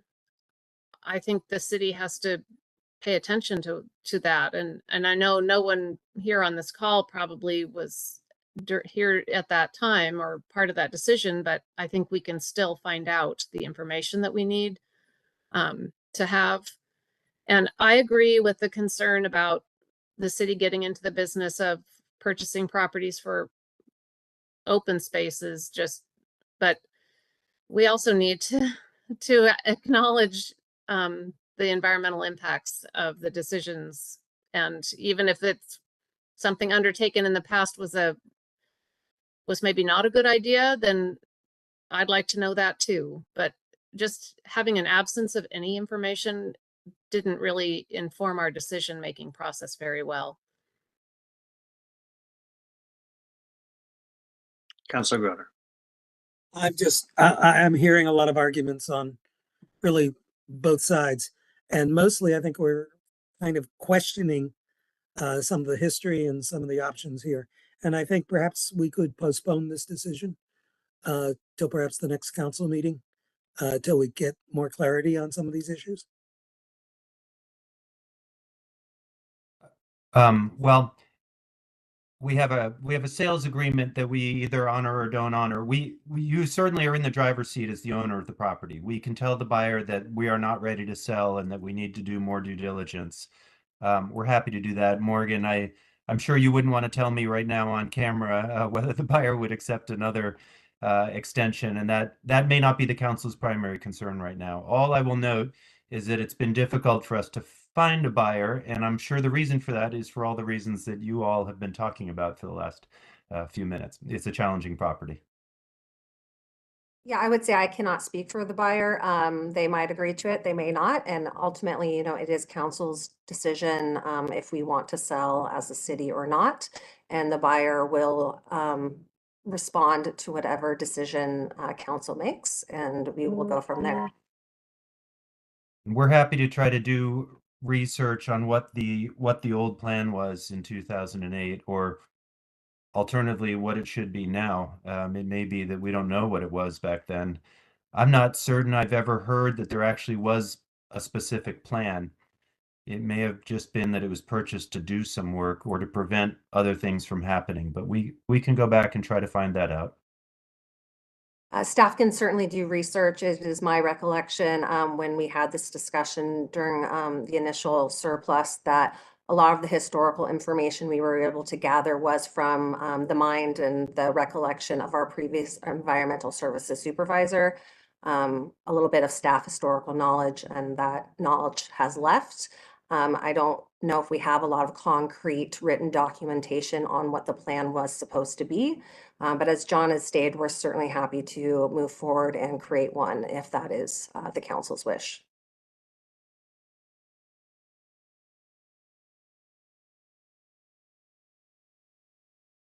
Thank you, Councilor Irwin. Thank you, Mayor.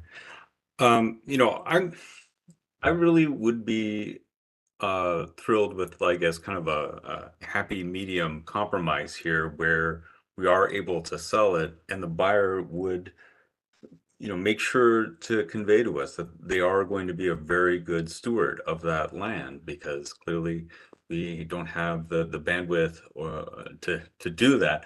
And I wasn't sure if there's some way that we can ask this of the buyer. What exactly is their plan? Will they do what they can to not damage the land and to be a good steward of it, or maybe find a future buyer who would be willing to have that status?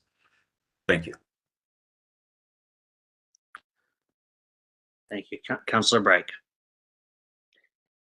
Thank you, Mayor. I think you run into problems with that with future owners. Whoever buys and develops it could follow all of the rules, and then somebody else could buy it and, maybe without permits, add a deck or something else to the property. And it makes it harder. Staff certainly can't go around and make sure that nobody's doing anything that they're not supposed to, that they don't have permits for or permission to do on every property in the city. They couldn't even do it for every property that's adjacent to a stream. So I think if we have somebody who is all about the sustainability and the environment and the water resource area, they could end up selling that property to somebody who isn't, who just doesn't have the knowledge or the awareness or the concern. So I think that puts us in kind of a tough spot. Okay, so in interest of getting to a resolution here, does any member of council want to state kind of information they'd like to know? There's already been some requests stated, which sounds like we need more information, so we're not going to sell it tonight. And what kind of information are we looking for to move forward? Council President. Thank you. In the meeting on August 2nd of 2021, then Councilor Bill Relier suggested that we have some kind of a planning commission process for this piece of property. And I don't know what our options are, but some kind of a review of this property. And I just feel like while the city owns it, then the city is not facing, at least in the immediate, a situation of liability exposure with dictating how someone can and can't use this property. And before we sell it, I think we should know, we should do more to determine how best to go forward with this particular piece of property. And if it's going through the planning commission, that seems like that might be one way. I'm not sure what exact process Councilor Relier was talking about, but I'd be interested in exploring that. Thank you. Mr. Lace, go ahead. Jump in real quick. Councilor Baumgartner, to your point, we actually started down that road more than once, actually, and had a pre-app lined up, and planning was like looking at us, what are you doing? We were like, we're not sure. We're trying to get this through land use so we can see what is buildable on the site for a potential buyer if we ever do sell it. And planning manager presented that memo that he created. He's like, we've outlined everything that needs to be documented for a potential building on the site. And so we all kind of thought we were kind of wasting each other's time to run it through land use if we were just going to ultimately sell it, if we had that information already. And again, I'm learning stuff today about the site that I didn't know. So maybe I don't have all the information I need, but I didn't realize the stream had been modified from its original location. So that, if that's true, that brings up a whole bunch of different things. Was the restoration to put it back in its natural state? I don't know. So there's a lot of questions on it. Ultimately, I was decided that no, let's not run it through land use, through the planning commission. Let's sell it. We don't have a use for it. So that's why we're where we're at, and we didn't go that route.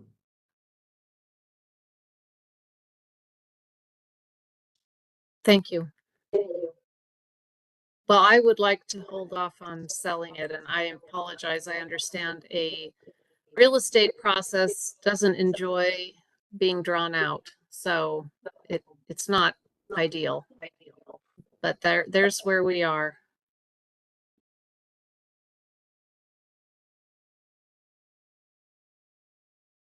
Okay. What do we need for consensus, Mayor? Just maybe going around the room. You know, there's not a motion or a second on the table, but people can say if they're, what they'd like to do, if they agree with your proposal. I just think we need more information, basically. Councilor Bright, go ahead. I agree with the council president that we should delay this until we get more information and then make a decision based on a broader understanding.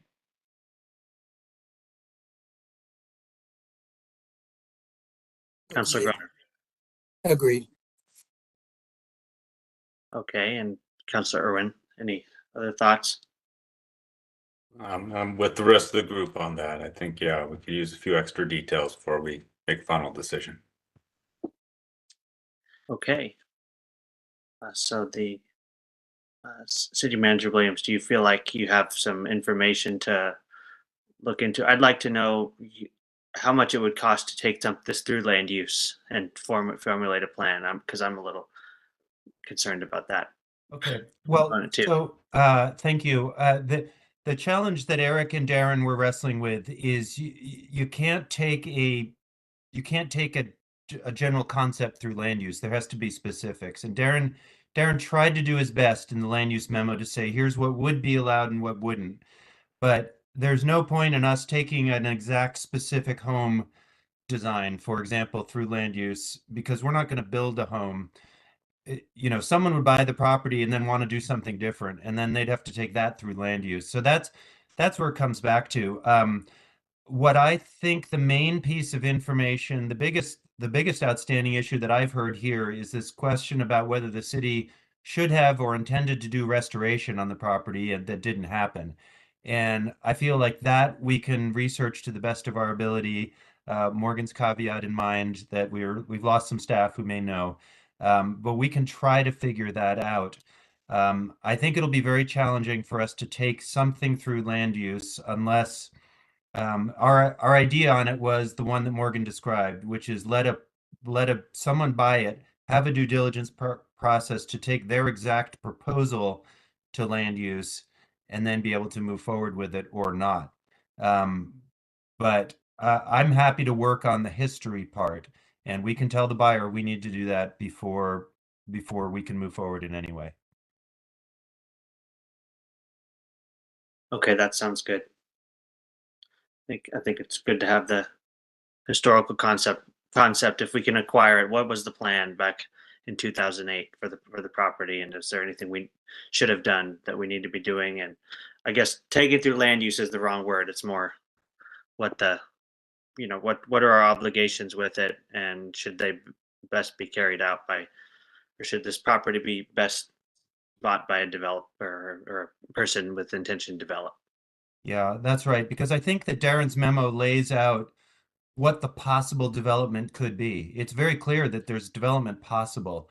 And it seems to me that it's up to the council ultimately to decide, are you willing to sell a piece of property that you own and manage that has some value, knowing that this could happen to it, right? So that'll probably be the essential question that comes back to you eventually, sooner or later. First, we'll do the research on more of the research on the history and come back with a report. Okay, Councilor Irwin, closing thoughts on the topic. Oh, yeah, I guess just as a general overview, I mean, before we were looking at chapter 28, we had that hearing before regarding that development up on Wildwood. And sometimes, it makes me wonder if, if we did do a revision on chapter 28, definitely being mindful of situations like this, where then maybe just the language there would make us more comfortable knowing, doing a transition like this or another would be I'm sorry, a transaction like this or another, we'd be more comfortable with it, knowing that that code is more satisfactory for our conservation perspective. Thank you. Mr. Monahan, go ahead. So Mayor, thank you. As I've heard the discussion, what I'm wondering is if the city decides not to sell the property to this person, after it undergoes the review to determine what the intent was to restore the stream, perhaps the approach that should be thought of is to determine what type of restrictions would the city want to place on the property before it puts it back out on the market for sale. Maybe that's the approach for the standards that the city has for conservation and for stream protection, all to be looked at. And for the staff and potentially using an outside expert, I'm not sure, make a determination what it wants to protect, then run that plan through the planning department to say if these areas were all going to be preserved and these restrictions placed on the property, would it then be developable? And if then the planning staff would be able to say, yes, with those restrictions, there still would be the ability to either have this property developed as a standalone property or potentially for it to be offered for sale to adjoining properties so it could be transitioned in parts to those properties for potential development. That might lead to a marketable piece of property, or the city may find that there is no potential sale of the property. But that way you would prevent the risk of putting a property back on the market that could lead to a future development proposal that also leads to a challenge for a potential taking. Council President, go ahead. Thank you, Bill. Good advice. Welcome. I was just wondering if the adjacent property owners, it looks like there's 4 adjoining lots to this parcel, have ever been approached to see if they'd be interested in purchasing this even together as a common area. Morgan's nodding her head. Well, they were not approached as a common, all 4 of them pitching in to buy. There was an adjacent property owner that had been in contact a year or 2 ago. Our real estate agent did make contact when this was back on the market again, and they declined to make an offer. At 165? I don't have the map up in front of me, not the one directly at next door, but kind of Oh, up no, I above. mean the price when it was originally listed at 165? They were were aware of the current negotiations with the buyer that's on the table today. And so that was disclosed if they wanted to make a counter offer to beat that price. Oh, okay. I Thank think you. there is some sentiment in the neighborhood that they do not know or are not confident that the sale would go through. And I think some people are hesitant to make an offer until they know a little bit more information about the future of the property. Oh, thank you. Okay. Well, I guess, John, you feel like you have some direction how to proceed and bring this back in the near future? Okay. Well, we will then transition to the next agenda item and thank our public works staff for being here tonight. And so the next item is the phase 2 recreation center feasibility study item, and I will turn it over to John and Megan Big John. Sure. Thank you, Mr. Mayor. And Megan, I see you're on, and Ryan, thank you for joining us. Megan warned me that she was having a little problem with the internet at home. So if she fades out, Ryan and I will jump in. But as noted on the agenda, the purpose of this agenda item is to propose to council a phase 2 work plan for the indoor community recreation center. You've discussed this item many times and asked us to bring forward a scope and a cost for the next phase of work. Megan and Ryan will be describing to you what is in that proposed scope, answer any questions you have.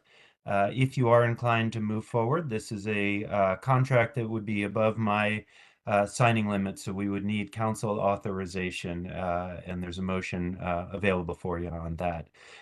So Megan, would you like to do some more intro there? Council and Mr. for having us here today. We are here, as John said, to talk about phase 2 of the community rec center as to what that scope would be. In your packet, you had the full scope that Ryan produced with his team from MIG, as well as the cost, the estimated cost for this process. It will build on of what we've already created and what we've done through phase 1. The main key of this will be the statistically represented polling and probability-based study that will go on, as well as all of the outreach. I don't know if you've all seen, but there is quite a bit of community engagement, even in the short amount of time frame that we have. There'll be multiple steering committee meetings, updates to council, as well as PRAB, community-wide questionnaire online and on paper, focus groups with individual meetings, potentially up to 8. The goal is 8 video conference calls with Meg will be leading that. Community open houses, and then creating those outreach materials as well. And that's just the community engagement piece of that. And simultaneously, while that is occurring, there will be drawing up the illustrations views of the site plan, as well as looking at our operational, how the operational cost would be and how we'd be able to program that.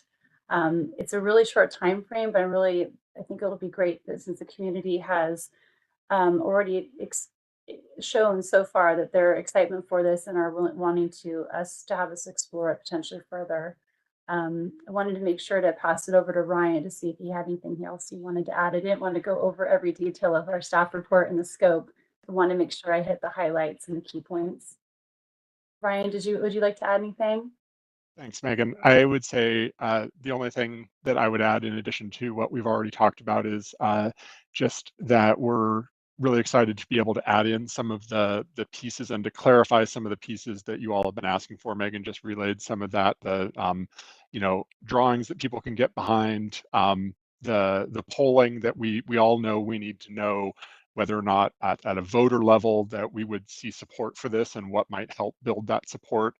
And then finally, the kind of increased outreach, particularly exploring any perspectives that might be unclear or misinformed. I think we talked about in the last meeting as well, and so that's really diving into those one-on-one meetings. So we're ready as a team, all of our technical experts as well as us at MIG to kind of jump into this quickly.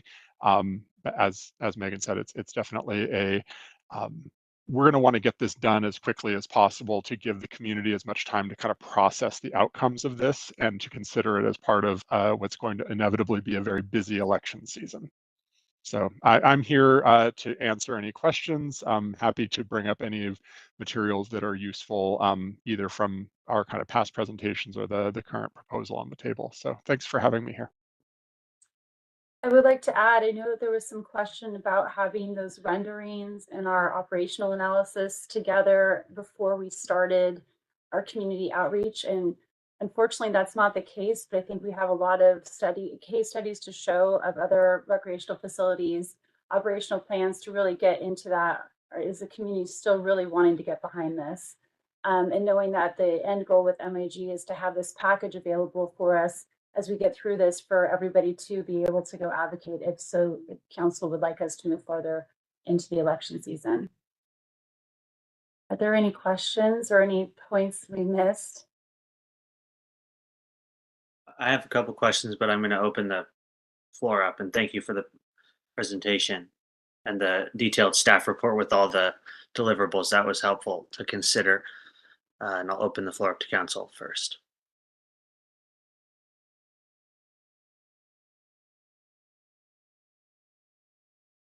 And you don't see any hands.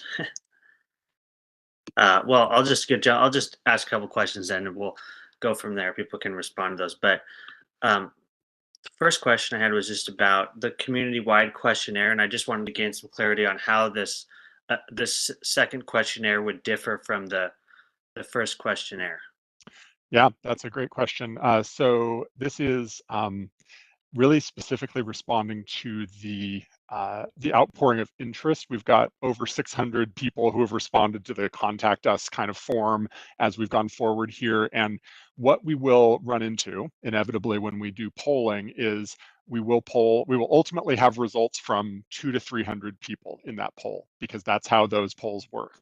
And that's the probabilistic poll, the kind of other people might call it a statistically valid survey. There's language choices in that to be talked about, but basically differentiating the polling from this community-wide questionnaire, we would be using the same questions, but one of them would be a very managed sample to maintain a randomness that allows us to apply those results, make assumptions about those results representing the entire voter population.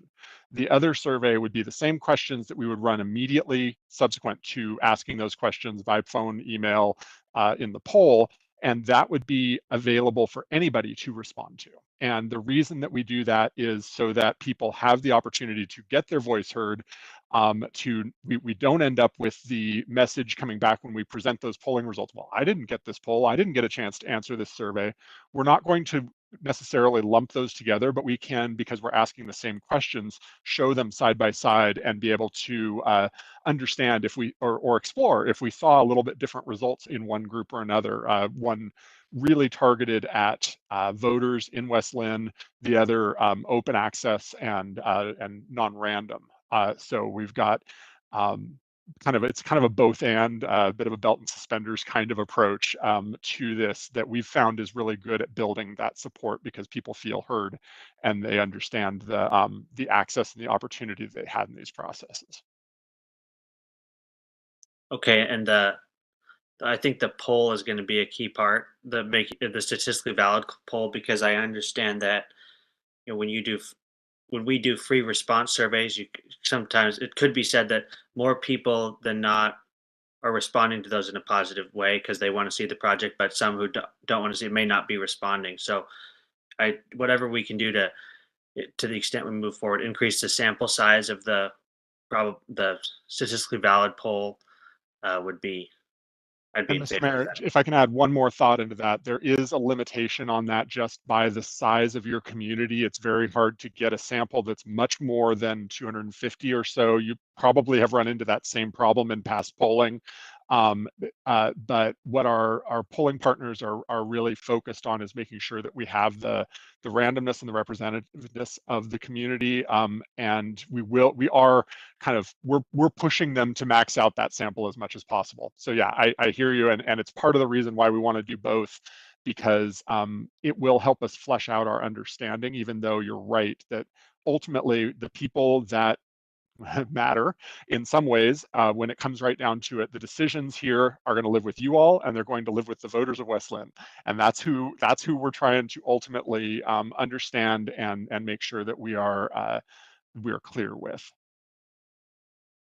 Thank you. And I think both are important. The free response surveys, because they get a larger sample size and you get a large representation in there, and learn more about priorities that way. But also the random samples will be very interesting to look at from city council perspective. A couple more comments. I appreciate what Megan said about operational plan. I think that's still a key whenever we can make sure that if we go forward, what does the community need to do? What do we need to do? And what does the community need to do for it to fund itself?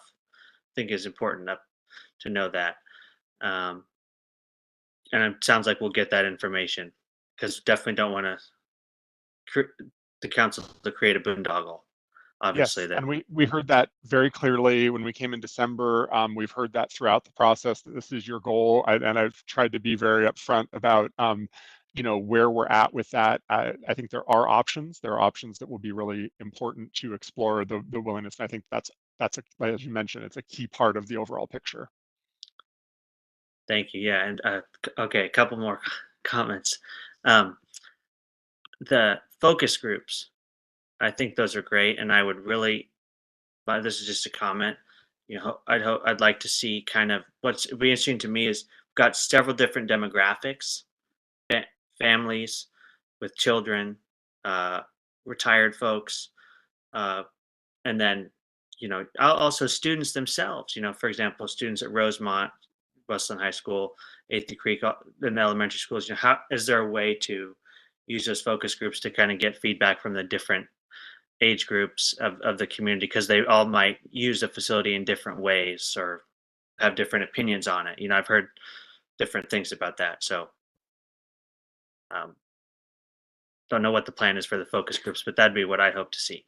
Yeah, and we didn't, at this point, we haven't specified how we would use those resources. We've definitely heard that message that youth are one of the key audiences here. And we also want to kind of leave some flexibility to make sure that we're using those groups to respond to maybe some of the things that we hear in the polling and that kind of thing as well. So we're trying to be very flexible about that, but we wanted to build those resources in so that we could have those conversations really directly. And I think that youth is an important audience here in the design process, and will also be actively solicited in the community workshops that our team overall leads to kind of help build out the design here. So we want to hear those voices in those kind of community work sessions as well. And I guess I will put the call out now to all of you and anybody who has connections in those communities as well, that we're going to be asking for quick action, as we did with the previous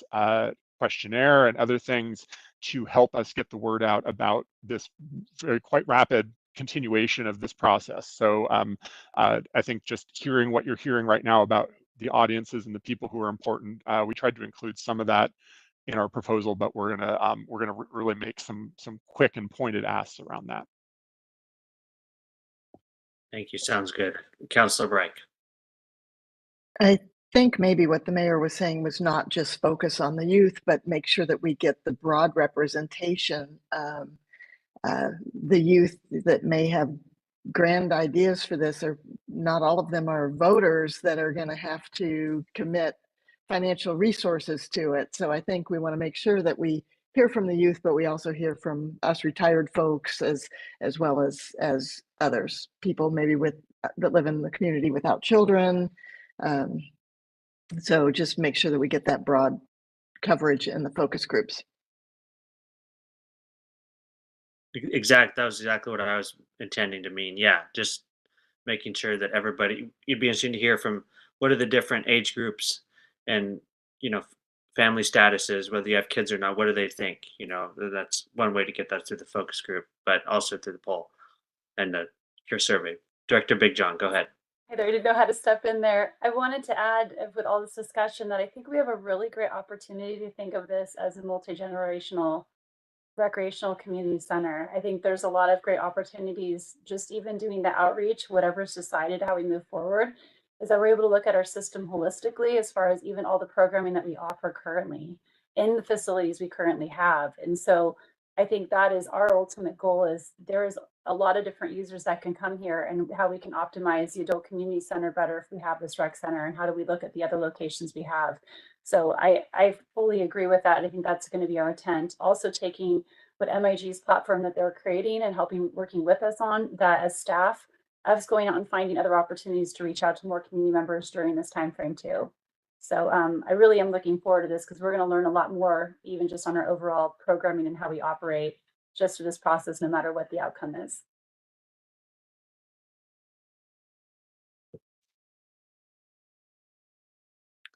Any other comments from council? Good discussion so far.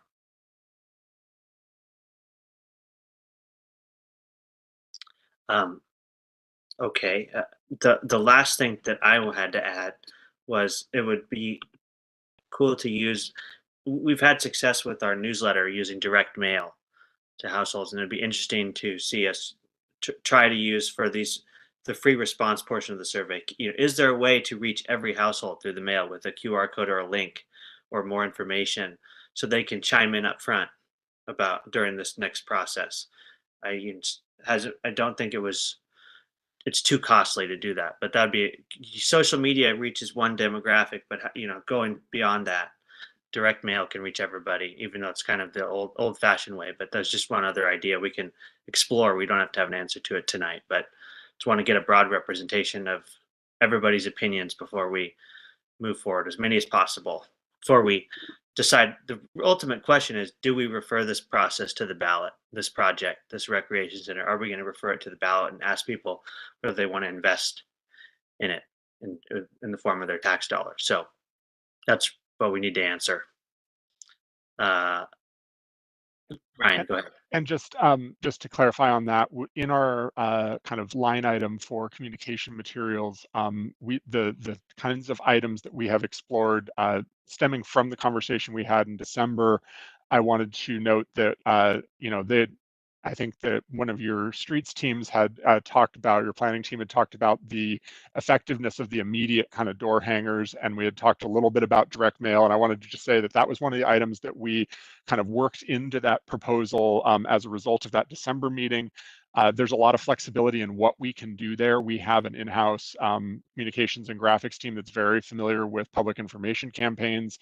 We've scoped that item to be flexible again in the way that if we can determine what we think would be the best reach, we can produce a variety of different options that can then be distributed, as Megan said, either through staff effort or through the mail. I think you're right that combination of kind of a little more old school and physical.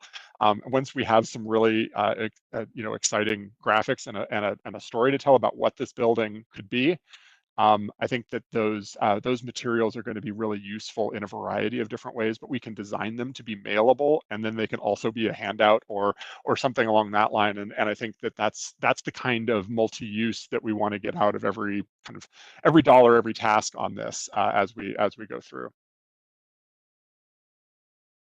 Thank you for that. Any other comments from council members who haven't spoken much, or we can entertain a motion that has been provided in the packet. I have a motion. I move to approve moving forward on phase 2 of the Community Recreation Center and authorize the city manager to sign the contract with MIG Incorporated.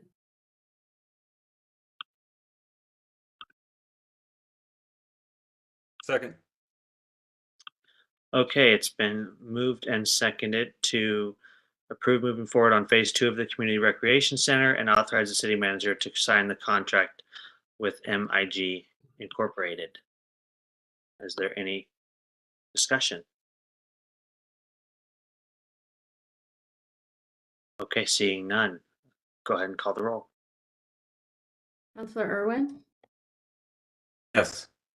Council President Baumgartner, Yes. Councilor Groner, Yes. Councilor Reich, Yes. Mayor Milostovsky. Yes. So the motion passes. Mr. Williams, you are authorized to sign the contract. Thank you. That's excellent. And knowing this is one of the council priorities, we will be returning to you quite a bit over the course of the months to keep you informed as to what's happening and to seek your input. So thank you for the direction tonight. Thank you. Please do. We look forward to working on this further and truly getting out and engaging the community on a broad scale on the nuts and bolts. So we will be in touch. Thank you, Ryan. Thank you, Megan, and we'll see you soon. That will take us to the next agenda item. Right on time. Can you believe that? Right on time. 7:40, 7:41 now. We move to the city manager report. Okay, well, it looks like I have 5 minutes, according to that. So I will speak slowly. Obviously, the main report that I have for you is about the storm and the weather that we've all been experiencing. If you've seen me looking down at my desk quite a bit during this meeting, I have 2 phones in front of me. We're trying to figure out weather for tomorrow. I'm getting updates on roads and all of that. We're trying to figure out what we're going to do as a city. 2 main events to talk about. One, obviously, is just the challenges of keeping roads clear in an event like this. Don't have a lot of big fluffy snow to plow. When you get into ice, it's very challenging, and thin layers. It's hard to plow the smaller roads. We have a small streets crew. We have 6 vehicles that are able to do it, and it can be a challenge in these short events to get everything clear. One of the comments we hear a lot is, why aren't we always throwing more de-icer down? I heard a great analogy today. De-icer is like butter in a pan. You can only put it down at the beginning of the process. Once you have stuck on food, you can't put butter in, it doesn't help. So thanks to Luke Borland for that. We try to put de-icer down on the big roads when they're dry in advance of an event. After that, it becomes less useful. So our focus has been and always will be on closing the very steepest roads, the major roads, Hidden Springs, all of those, and trying to keep all the other routes in and out of town and the major roads like Parker open. I think we've done a pretty good job at that. I know people have been a little frustrated with some of the side streets, but it's pretty difficult for us to get into the side streets.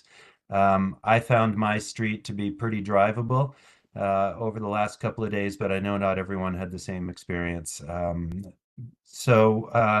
I just turned off my camera and stuck my head outside. It looks like it's stopped with the icy stuff. We're expecting a couple more flurries over the next couple hours.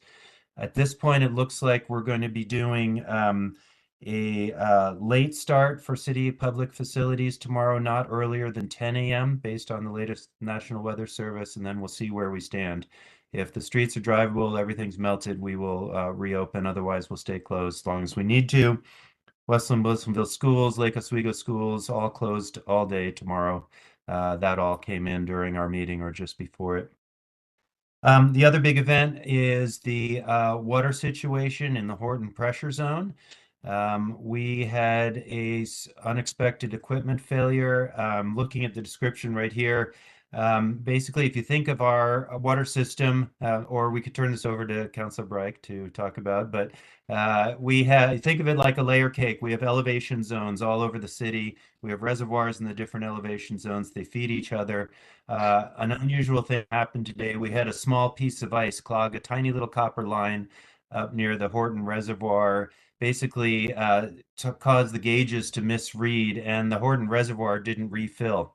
So we ran out of water in the Horton zone, although we initially thought we had a leak somewhere else, and took a while tracking that down. And then it turned out it was this frozen piece of equipment at Horton.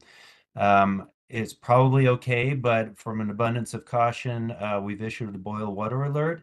Anytime there might be possible depressurization in part of the water system, we advise people if you want to be completely safe, you need to boil your water before drinking it or using it for food without cooking it. Most other uses are safe. Lots of instructions on our website. We always encourage people to sign up for our flash alert system so they can get notices in place like this. But it's hard to get notice out to everyone. So we're trying to direct everyone to our website for more information. Trying to get the samples tested to confirm that there was no leakage so that we can rescind the boil water alert. We'll let the community know as soon as that happens. So just asking people to stay off the roads for 12 to plus hours more, unless absolutely necessary. It is icy out there right now. It's no good. And I appreciate your willingness to hold this meeting virtually tonight. I think it made it easier for the general public and for yourselves. So saying that I only had 5 minutes, I just want to think about, I always talk about your future meetings. You have a training, a CAG and NA training. That is, we have one on January 22nd. Council has a retreat on January 24th, scheduled at 10 a.m. This is to work through your priorities for the year and take on a couple of other issues that you have told me about over time. I had hoped to have a draft agenda for your consideration on that today. I'll get that out tomorrow when we're working. And this is obviously your time. The council retreat is your time. So we need to make sure it reflects exactly what you want to do with your time. So we can have a future conversation about that. Work session February 5th, business meeting February 12th. What you have a lot of in February is meeting with a couple of community advisory groups. SAB joint meeting, you're going to be hearing a report from police, review and recommend. And there's a planning commission joint meeting scheduled in February. So catch up with a few of your advisory groups that I know are looking forward to talking with you. I think that is probably good enough for me to help you stay on schedule. If you have any questions, happy to take them. Any questions?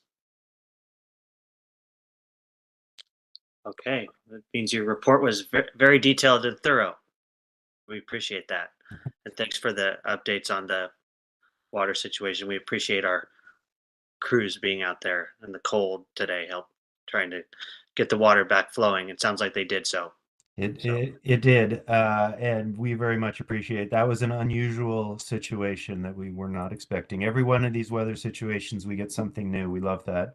I did forget to say one thing. It's not only Public Works and police out in the cold. Megan Big John's still on the call. I know she went out and climbed an icy slope to look at a tree that someone called in the middle of the storm. So thank you, Megan, if you're still listening. I appreciate your work after hours on that. Now I'm done. Okay. Thank you. On to the city attorney report. We'll turn it over to Mr. Monahan. Thank you, Mayor. Welcome back. It's been a while. Yeah, it has been a while. Nice to see you all again. I don't think I've been to a meeting for about 2 months, so hopefully I'll keep this brief. I know we submitted to you a revised project listing sometime in January. You'll probably notice that a lot of the projects that we were working on have come to conclusion. So we're working on a few projects for you, but luckily that list has been reduced quite a bit. I'll be doing the Citizen Advisory Committee meeting next Monday, and I've worked with Kathy.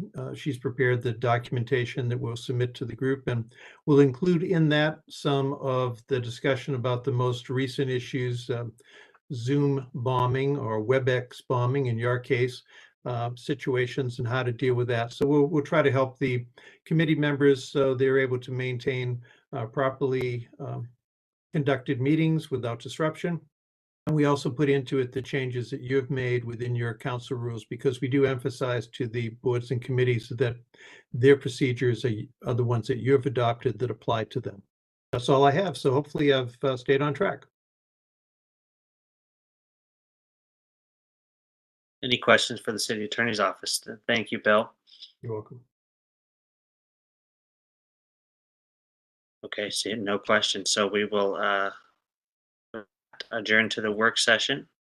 I don't have my gavel. It's up at City Hall, so gavel, and we will convene the work session. Let's call that work session to order. And the first and only item on the agenda is the historic tugboat storage and display request. Turn it over to John, and I think I saw some attendees that are likely here for that agenda item as well. Yeah, that's right. I see several of them. Looks like Kathy has added them into the meeting so they can participate when you ask. Most of the information that I have on this, or all of the information I have on this, is in the staff report, so I don't mean to duplicate anything in the staff report. But for folks that may be watching the meeting or watch it later to know what you're talking about, is a group of local heritage advocates known now as the Advocates for Willamette Falls Heritage have a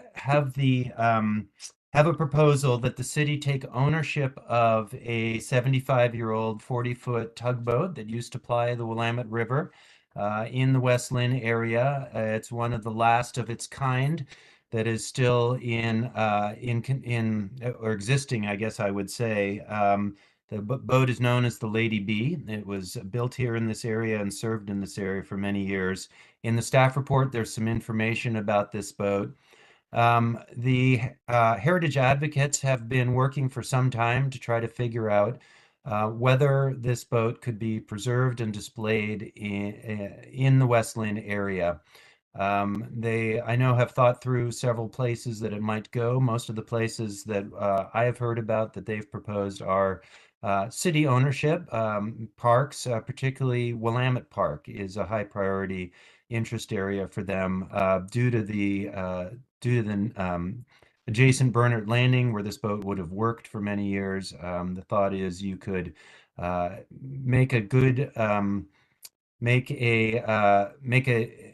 area where you could explain the heritage, the boat heritage of this area, the logging that happened associated with the paper mill and other functions that these boats might have done. So they have proposed that the city take ownership of the boat and agree to store it for some time while they lead the effort to raise funds for a permanent installation. And what you'll see in the staff report is we've been talking to them for some time about how exactly this might work. The current thought, the best thing that we could figure out is there is somewhat of a storage area actually in Wilderness Park off of Clark Street. It's a flat area with a gate. The Heritage Advocates have proposed to fund the move of this vessel to that area, fencing of it, and sort of a medium to long-term storage condition for the boat to try to prevent vandalism or damage by weather while they work to secure funds for a permanent display and mounting. And the area, as I mentioned, that is currently on their minds is down by the boat launch at Willamette Park. They've been talking to us for some time, and I think we'll see what they say. But I think I've been a little concerned about this proposal. Not that I don't love heritage, not that I don't love the river, not that I don't love a good tugboat. I grew up only a few blocks from the New York City harbor, and love those working tugboats. My concerns have to do with the city taking on the ownership of this boat over the long term, having to maintain it, having to respond to, for example, if there's vandalism. And the Willamette Park is a pretty busy area that has a lot of activities, and there's not a lot of empty space. They have proposed a good area, and I'll make sure that Jim and Sandy can tell you themselves so that I'm not interpreting for them. But essentially the boat where it is right now at a private ownership lot in Wilsonville, cannot stay there any longer. The advocates are looking for the city to take ownership and store the boat while they work out a permanent plan. So I think storage is mission number one for them, and then permanent display would be mission number two. So it's possible that there's two separate questions. The most immediate one is, would the city be willing to accept the vessel and store it on a piece of city property until another decision could be made about whether and where it might be displayed. The last of my concerns, not just our having to own it and maintain it. I do worry that if a plan is not eventually found, I think I used this word in the staff report, I don't want to be the villain someday that exercises the contract and has to send the Lady B off to the scrapyard if we can't find a place that makes sense or if the money can't be raised.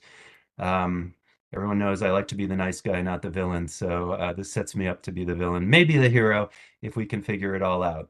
But that's the outlines of what the question before you is. Earlier on this evening, Jim and Sandy, just to preview, Councillor Baumgartner asked a question about whether you know the dollar amounts that are being talked about in terms of restoration, mounting, display, long-term care, that sort of thing. So you might be prepared to answer that question from council. There's a bit more detail in the staff report. The advocates provided a very nice history of the boat with some background that I think was very useful. So we are here tonight to get some direction from council. I laid out a couple of options for you. One is direct city attorney's office and my office to move forward with accepting ownership of it and storing it. And Jordan Ramos is already looking at what documents might be appropriate for that. Another option is just say no at this point. Another option is agree to store the Lady B in a temporary basis, I think. And one is request more time for consideration, although the advocates will tell you that the boat has a limited lifespan where it is because of space needs of that private owner. So, Jim and Sandy, I hope that is a fair and balanced presentation of this issue, but I'm sure the council would be interested in hearing from you as well. Before I turn it over to you, council, do you have any questions for me or for Megan, who I see has turned her camera back on, about the fundamentals of this? Councillor Groner, go ahead. Yeah, I frequently walk through Wilderness Park, and I think I'm familiar with the area, the flat area they're talking about. Mostly it's storing logs and brush right now, which are not really subject to too much vandalism. However, if you put a boat there, even with a fence, other than hikers that come through, there is not much visibility of that area from the roads.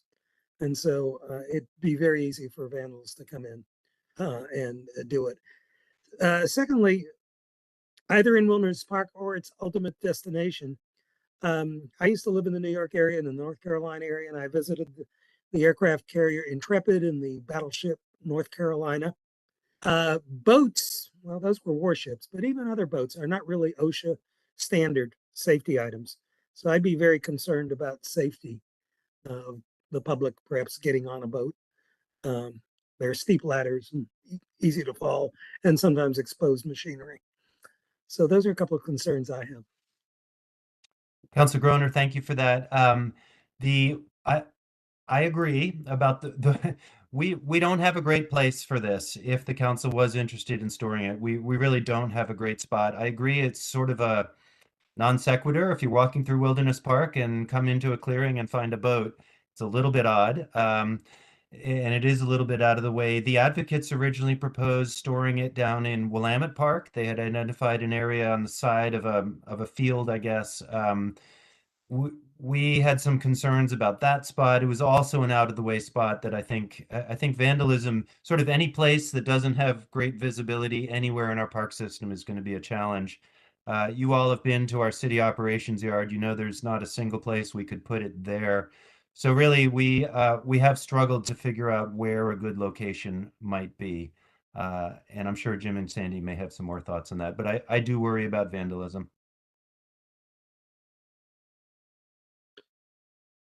Well, at this time, I think it's appropriate to recognize Jim Edwards. I see you on the call, and Sandy, we don't see your video, but you could turn that on if you'd like, but I think you can also unmute yourself and go ahead and share any thoughts you'd like with us.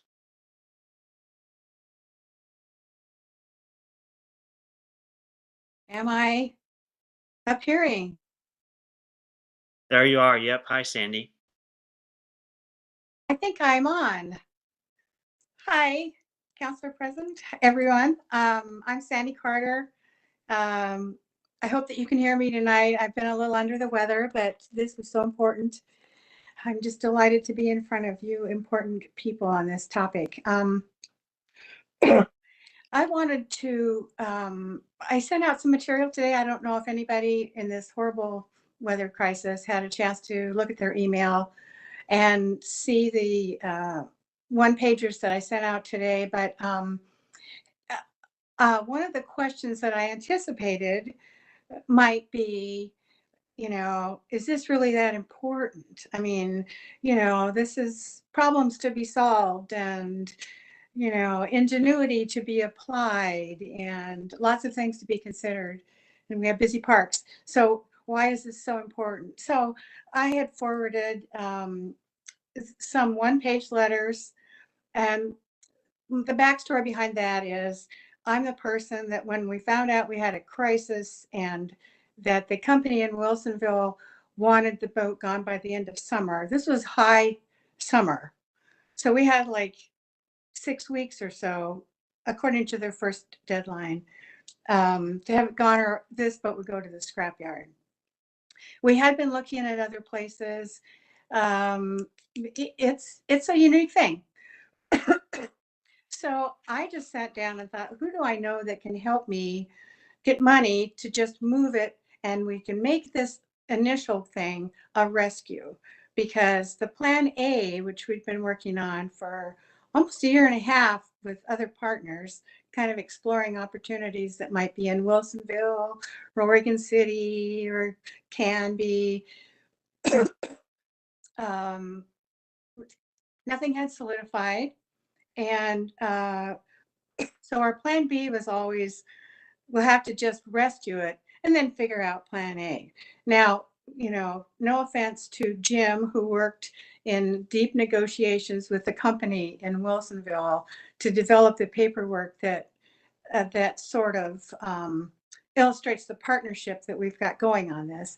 But he allowed in this paperwork that it might be stored up to 10 years. And then after that, the city would have an amount, an assurance essentially, that they would have the money to dispose of it themselves. Now, I'm not calling anybody a villain, but if it goes to scrap on March 1st, somebody's going to be a villain. I don't know who it's going to be, but so the thing that I had done when we learned that we had this nexus with the company and that we could save this boat, I contacted George Kramer. I'm not sure if anybody here is familiar with George Kramer. Kramer is with Kramer and Company Historic Preservation Consultants. And he has worked for the Portland General Electric Company around Willamette Falls doing historic surveys and inventories since at least the mid 1990s. He did a significant one before their relicensing in 2003, and he has since worked then on, for instance, the contents of Mill A, which they are dismantling down to the foundation, etc. Anyway, I wrote to George right away on an email and said, George, do you think this boat is eligible for the National Register? Because it's 75 years old and most of them have been scrapped. As far as we know, this is the only one in the Willamette Valley that has worked around the falls, has worked for the company that the boat launch, Bernard's Landing, is named after. And he said, he presented one letter from him, says, it seems likely she'd prove eligible for such a designation on the National Register. Built in 47, a type of craft that was designed to move logs on the Willamette, which is a highly significant part of the region's history. She seems a rare and intact provider. So anyway, so we knew then we had an underlayment of a historic justification on the history of our city and the history of the region as a whole. Log rafts on the river, cables to the big trees on the Greenway Trail, etc. So then when I found out that, and I'm talking fast, I'm going to try to make this as short as possible, that basically they wanted it done by summer. I turned to the Kinsman Foundation, whom I'm a grant writer. I teach grant writing. I had written grants to them for some of my other historic heritage projects and stuff. So I called the director there and said, we have an emergency here. And do you have anything that you can suggest that might help us save this boat? Because when it's gone, it's gone. This is a decision that, you can't go back on. So they said, well, we have a grant cycle that opens in about a week and a half. So, if it was on our side, I wrote a grant to them for $30,000, which is the budget we had determined. It's got a little cushion in it, we thought, but $30,000 was what we thought it would cost to actually physically transfer the boat from Wilsonville via crane, big boat, up into wherever it could be saved to. And we were hoping at that time for the site in corner of the playfield by the soccer nets and brambles down at Willamette Park. We talked to John, city manager, had a good meeting with him. He said he'd go off and check with the parks manager. And at that point, and hi, Megan, I'm sorry I've never met you. I look forward to it. We've wanted to have John and Megan come down and actually see the boat, meet it, so to get more of a sense of what it's like. Anyway, Restore Oregon said apply. They did indeed award us $15,000 towards the movement of the boat. And I then turned to PGE, to the cultural resources contact that we work quite a bit with on Mill A and the Greenwood Trail on mill issues. And because I thought this might be an appropriate project out of their cultural and heritage resources pot that they have from the relicensing. And they said, apply for 10,000. So we now have that also in the bank. We have 25,000 to basically cover the move.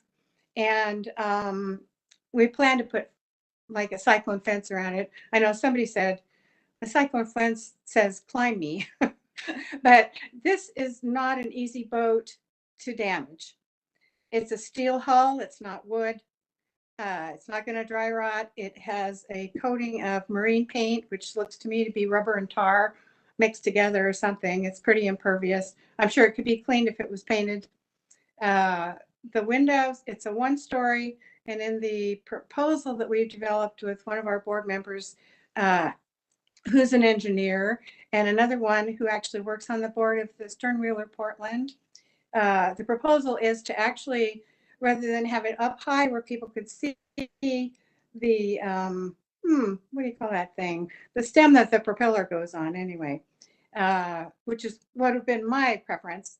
We yielded to safety concerns in advance and thought that mounting it with the boat flush with the ground to the level it would be if it were in the water, which makes it a very low boat actually, because it doesn't have a double story on it or anything. So, and the design that we came up with has drain built in. And anyway, so we think we've done as much as we could possibly do to bring in a proposal that is supported by Restore Oregon, the Cultural Trust, which is the state of Oregon, of course, the Oregon Historical Society, and the director there, bless his heart, he says that the late great historian David McCullough once said, history is who we are and why we are the way we are.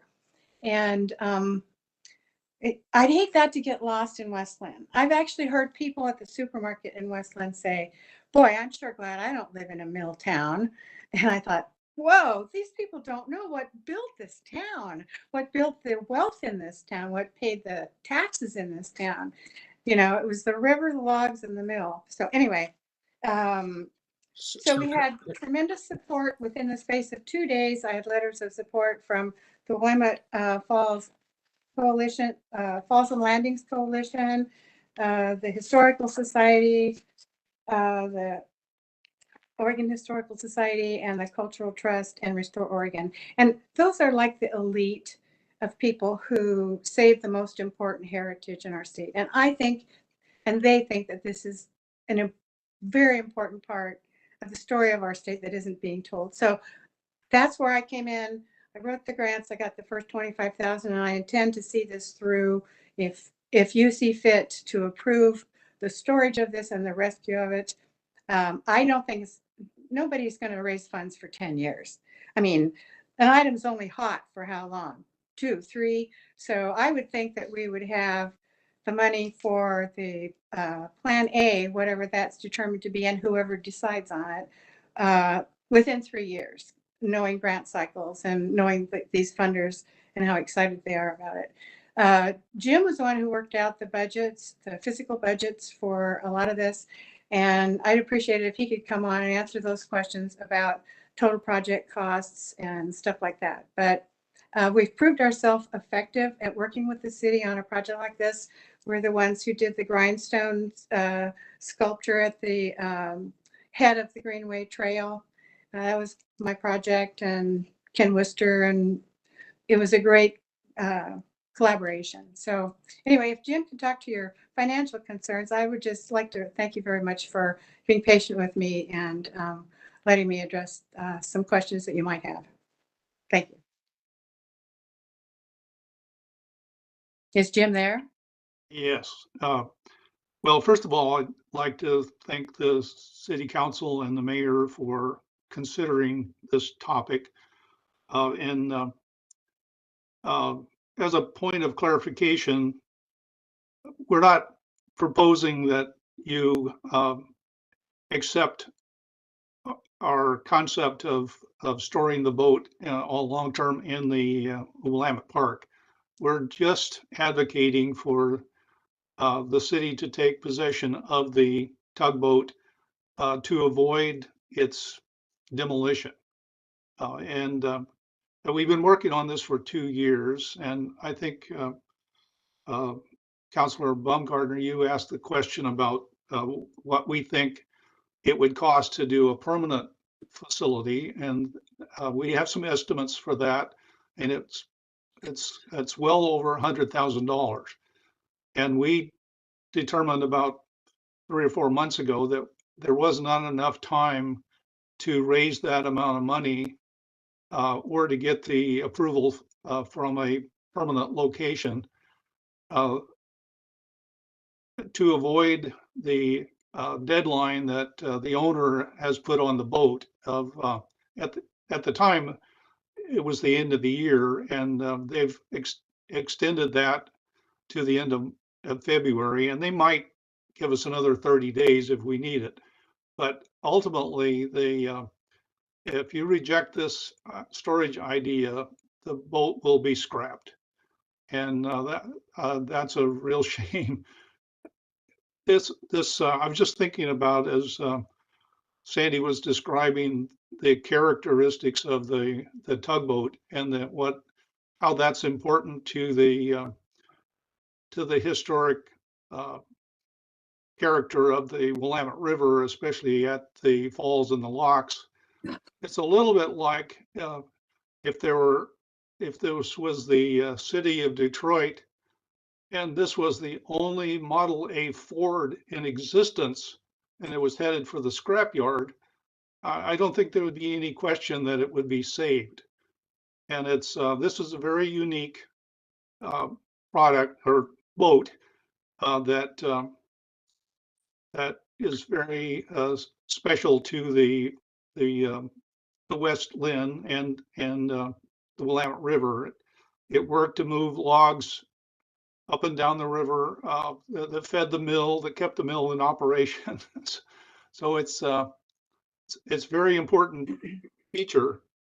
And Sandy kind of talked about the the steel hull, and the boat is really almost indestructible. There's very little that that a vandal could do to it. We'd be willing to cover the windows with plywood so that they couldn't break into the cabin. It's a very small cabin, and the freeboard, once it's put in the position that Sandy described, is going to be about 2 feet. And so in terms of a safety feature, it's there's not any significant fall opportunity in terms of the immediate cost.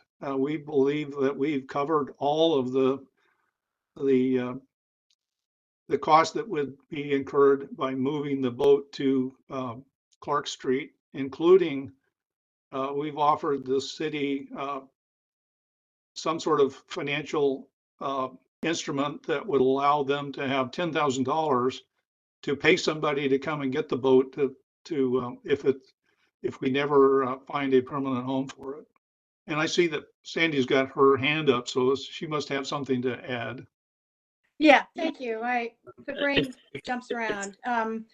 If you could just keep it brief so we could get to the council discussion. Just okay. Take a couple minutes. On the issue of maintenance, in fact, when we apply for National Register status for this boat, and it goes on the National Register, that makes it eligible for grants to pay for its maintenance. So just wanted to toss that in as one of the options for maintenance, if and when maintenance were required, although we don't think that's going to be a big issue. Thank you. And thank you for the presentation and for your passion for the issue. I'd like to open the floor up to council to discuss. It sounds like there's a few different things on the table. The primary concern being finding a place so that the boat doesn't get scrapped in a couple of months. So that's a priority for the council. Council President, go ahead. Thank you, Mayor, and thank you so much for the presentation and the information. My first thought that comes to my mind is insurance factors. Anybody know anything about the insurance ramifications? Bill, John? So I would imagine if the city takes ownership, I would imagine what John would be doing is next time CIS is asking for an inventory of all the city-owned facilities, properties, et cetera, that this would be added to it. Obviously, CIS would appraise what the cost would be, and the city would have an obligation to add it to its inventory that's covered by the insurance policy. I'm not sure what the cost would be. Yeah, we don't have an estimated cost for that yet, but I do appreciate the question. It's an issue on my mind as well. Thanks. Is there a distinction between? First question is who's the current owner of the boat?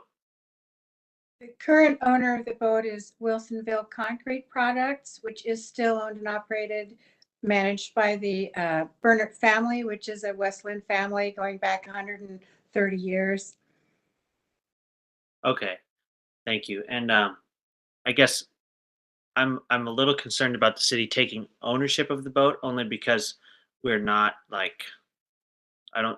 trained experts in possessing this kind of thing. But I'm wondering, is it possible for us to allow it to be stored in a park or somewhere on city property, and someone like a private party could take ownership of it if we allow it to be stored there, so we don't take on the extra liability? That's my gut feeling, but I just was curious about that as a compromise solution. You're asking legal, right? I guess I'm asking our staff. I'm asking Bill or John or. Well, I guess I have a basic question as to why the city would be the only potential owner of the property, why a nonprofit can't own it. The city would have the option of talking to a nonprofit and make a determination whether the city wanted to make available its park facility for temporary storage. I think that would be a legitimate question, but I don't know if there are any ramifications that the present owner might have said that the only entity that it will transfer ownership to would be a city as opposed to a nonprofit. And no, in fact, that has not been a point of discussion at all.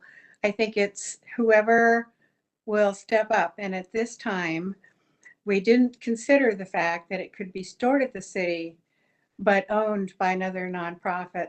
I'll just pull it out of my hat, like the Clackamas County Historical Society or the whoever. That hasn't been discussed. Sounds doable to me, but Thank you. Oh, did someone want to jump in? Heard somebody. Maybe say, oh, maybe that's Councilor Groner. Councilor Groner, go ahead. Sorry. I was wondering if there might be any interest from the Locks group in owning the boat. the Locks group is in what I would call a critical startup phase. It's in constant negotiations with the Corps of Engineers about the transfer and the deeds. And it's at such a basic, I'm the secretary treasurer of that group. And we have so many higher priority, unfortunately, things on our list that we haven't even talked about. Well, what are we going to do with the Locks Museum? What are we going to do with the admin building? What are we going to do with the park? So that has not come really to the table there.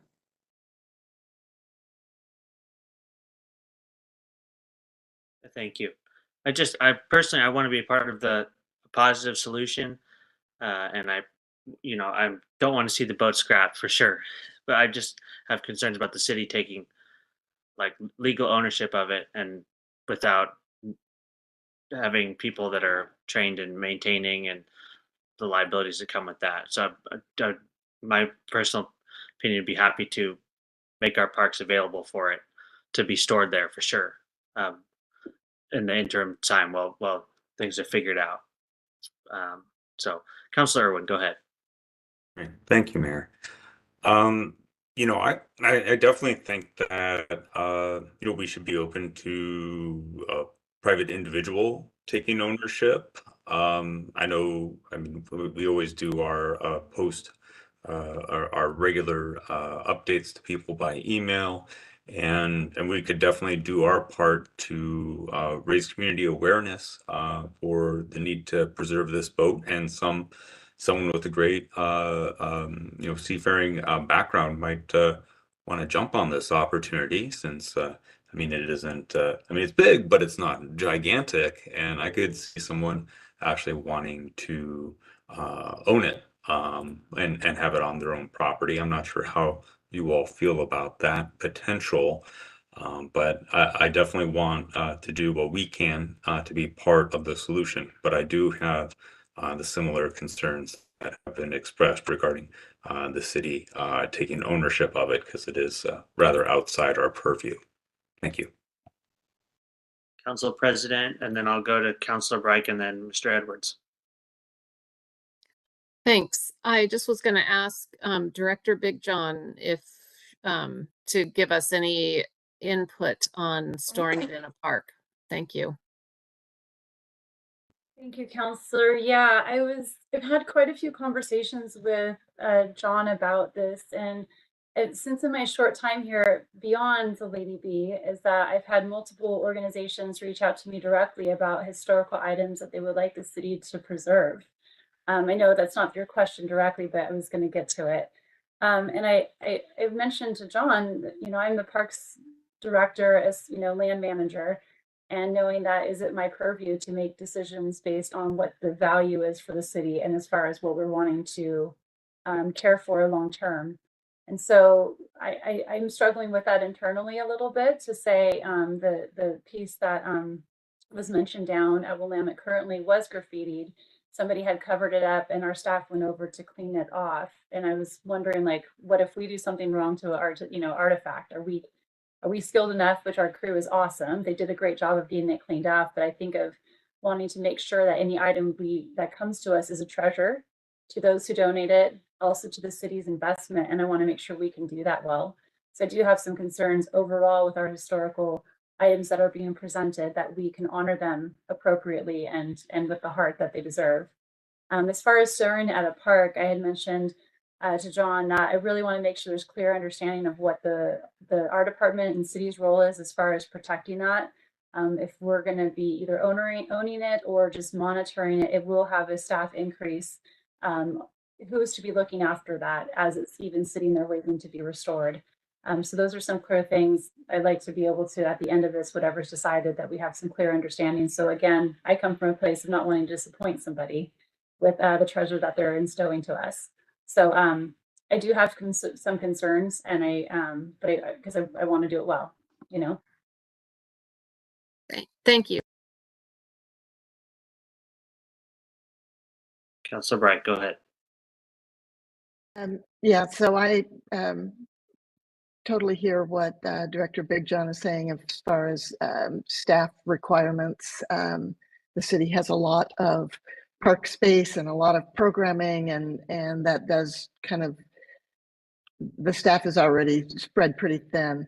And I would be more interested, I think, in if you could pursue somebody else owning it, a nonprofit or something else, so that it wasn't part of the city's responsibility to protect it 100%, even if it were stored on city property somewhere.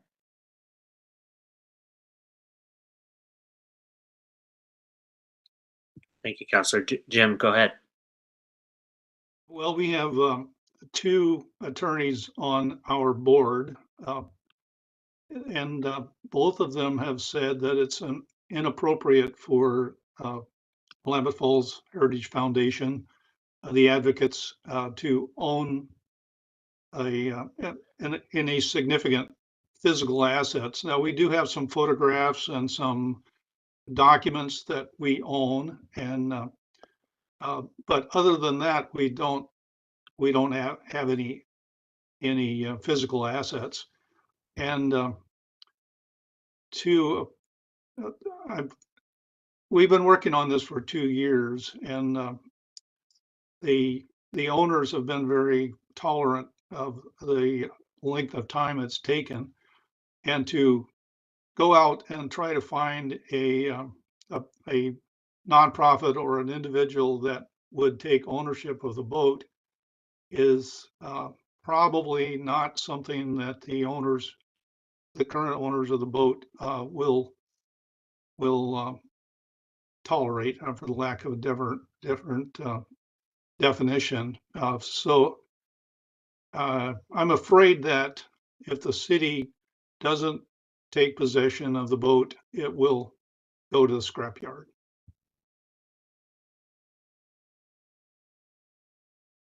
Sandy has a comment. Go ahead, Sandy.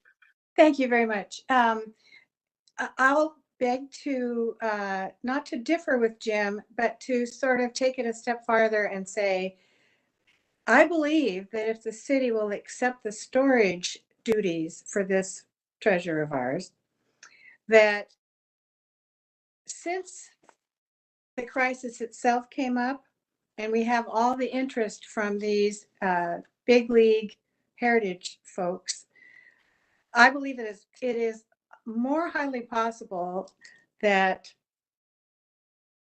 a storage arrangement might be able to be worked out that was grant funded or in some other way negotiated, so that the a nonprofit, let's, again, out of my hat, don't tell them I said this because they didn't say, they know nothing about it, but the Clackamas County Historical Society, the museum on the bluff across the river, they support saving this boat. Perhaps, I think there are possibilities for working out an interim agreement for ownership with a nonprofit, and that enlarges our partnership as we search for the final site. So again, I'm an optimist, and I did want to say that, I walk to Hammerley and I can walk to Maria's Young. I see climbing rocks. You know, I see lots of things. Oh, I see grindstones that we still have left over from the grindstone sculpture that the city has been storing for the foundation, not knowing where they came from because everybody's gone now. Down along the volleyball fence where they do the timber carnival, those are mill grindstones. So on Volp Street, which is where this would be, I see more as, you know, the city police normally patrol that area. I am very hopeful that it wouldn't turn into an onus for park employees. Megan, I just wanted to make that clear, that I've always imagined that it would be safe because that's a pretty safe park. We don't see that much vandalism. And yeah, so anyway, that's my comments about that. Sorry. No, thank you. Good comments. So I guess okay. Is there any comments from council at this point? Or is there kind of a consensus or on what path to proceed with here? Ms. Big John, go ahead. I just wanted to make sure that it was shown. John had put it in the staff report, but Prab had reviewed this documentation, and Scott was, Councillor Uring was there at our last meeting, and they were not against the tugboat, but they were definitely not in favor of having it down at Willamette. I just wanted to make sure that was read in the staff report, so they had their voice heard on that.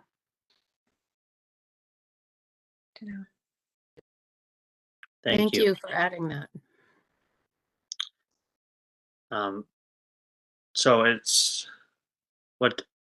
how does council feel about this proposal? It sounds like if folks want to be, multiple folks have said they want to be part of the solution. I certainly do. There are some concerns about the city taking legal ownership of the boat due to just maintenance concerns and things like that. Is there council support to allow it to be stored at a city property to prevent it from being scrapped while folks work to find a owner of record? Council President, go ahead. I just was, and I apologize if this is in the material. I had looked through and wasn't sure. Does this mean that the city will be responsible for an outlay of money initially at this point then? Or are the funds there to cover from donations? The funds are there to cover the storage, all the delivery cost, including the deposit for the city to dispose of the boat. Fencing. And fencing, yes.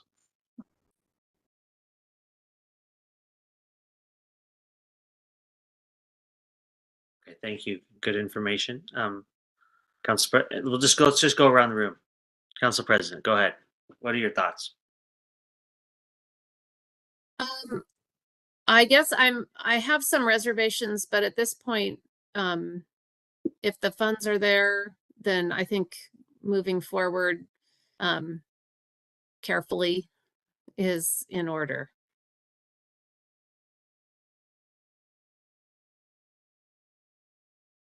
Okay, anybody else? Councilor Groner? Yeah, I mean, obviously there's a risk of expense. We've already talked about insurance. And there's sort of, since we've not been in the business of owning a boat, who knows we don't know really what other expenses we may have.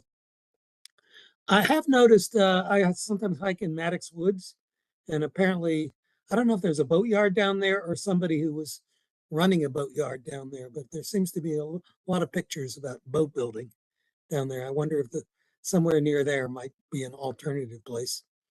Gets a little more traffic too. Those are some of my thoughts. But yes, I hate to see a part of our history disappear.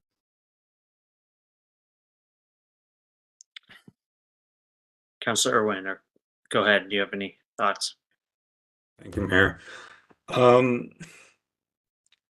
Yeah, I mean, so the advocate said that they have, I guess, officially through the end of February, and probably with some leniency to make it through March. I'm wondering if we can hold off and see what they're able to pull together over the next 3 weeks, 4 weeks, and come back and see if it's going to be able to be something that would be more, I guess, easier for us to accept. Is this something that you're able to continue working on and come back to us on? For speaking for myself, Counselor Irwin, I just had surgery and got out of 8 days in the hospital, and I'm in rehab and I can't drive. So my capacities have been a little reduced in the last 2 weeks. So I can't speak for the rest of the folks on my board. Life happens to us sometimes, but I just don't have the energy to be able to promise full-time work on this for the next month. I can barely wash the dishes. Well, I can work on this for the next month or so. But I think the only condition that the owners would grant an extension would be that we are having progress with the city. And I don't know, based on the conversation we've had tonight, if I could really honestly represent that we're making progress with the city.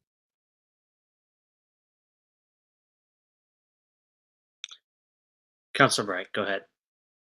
I was just going to say, I kind of am leaning towards the option 4, which is request more time for consideration. And since this is a work session, we can't make a specific decision tonight anyway. And I would really love to see a nonprofit own the boat, even if the city provided a place for it.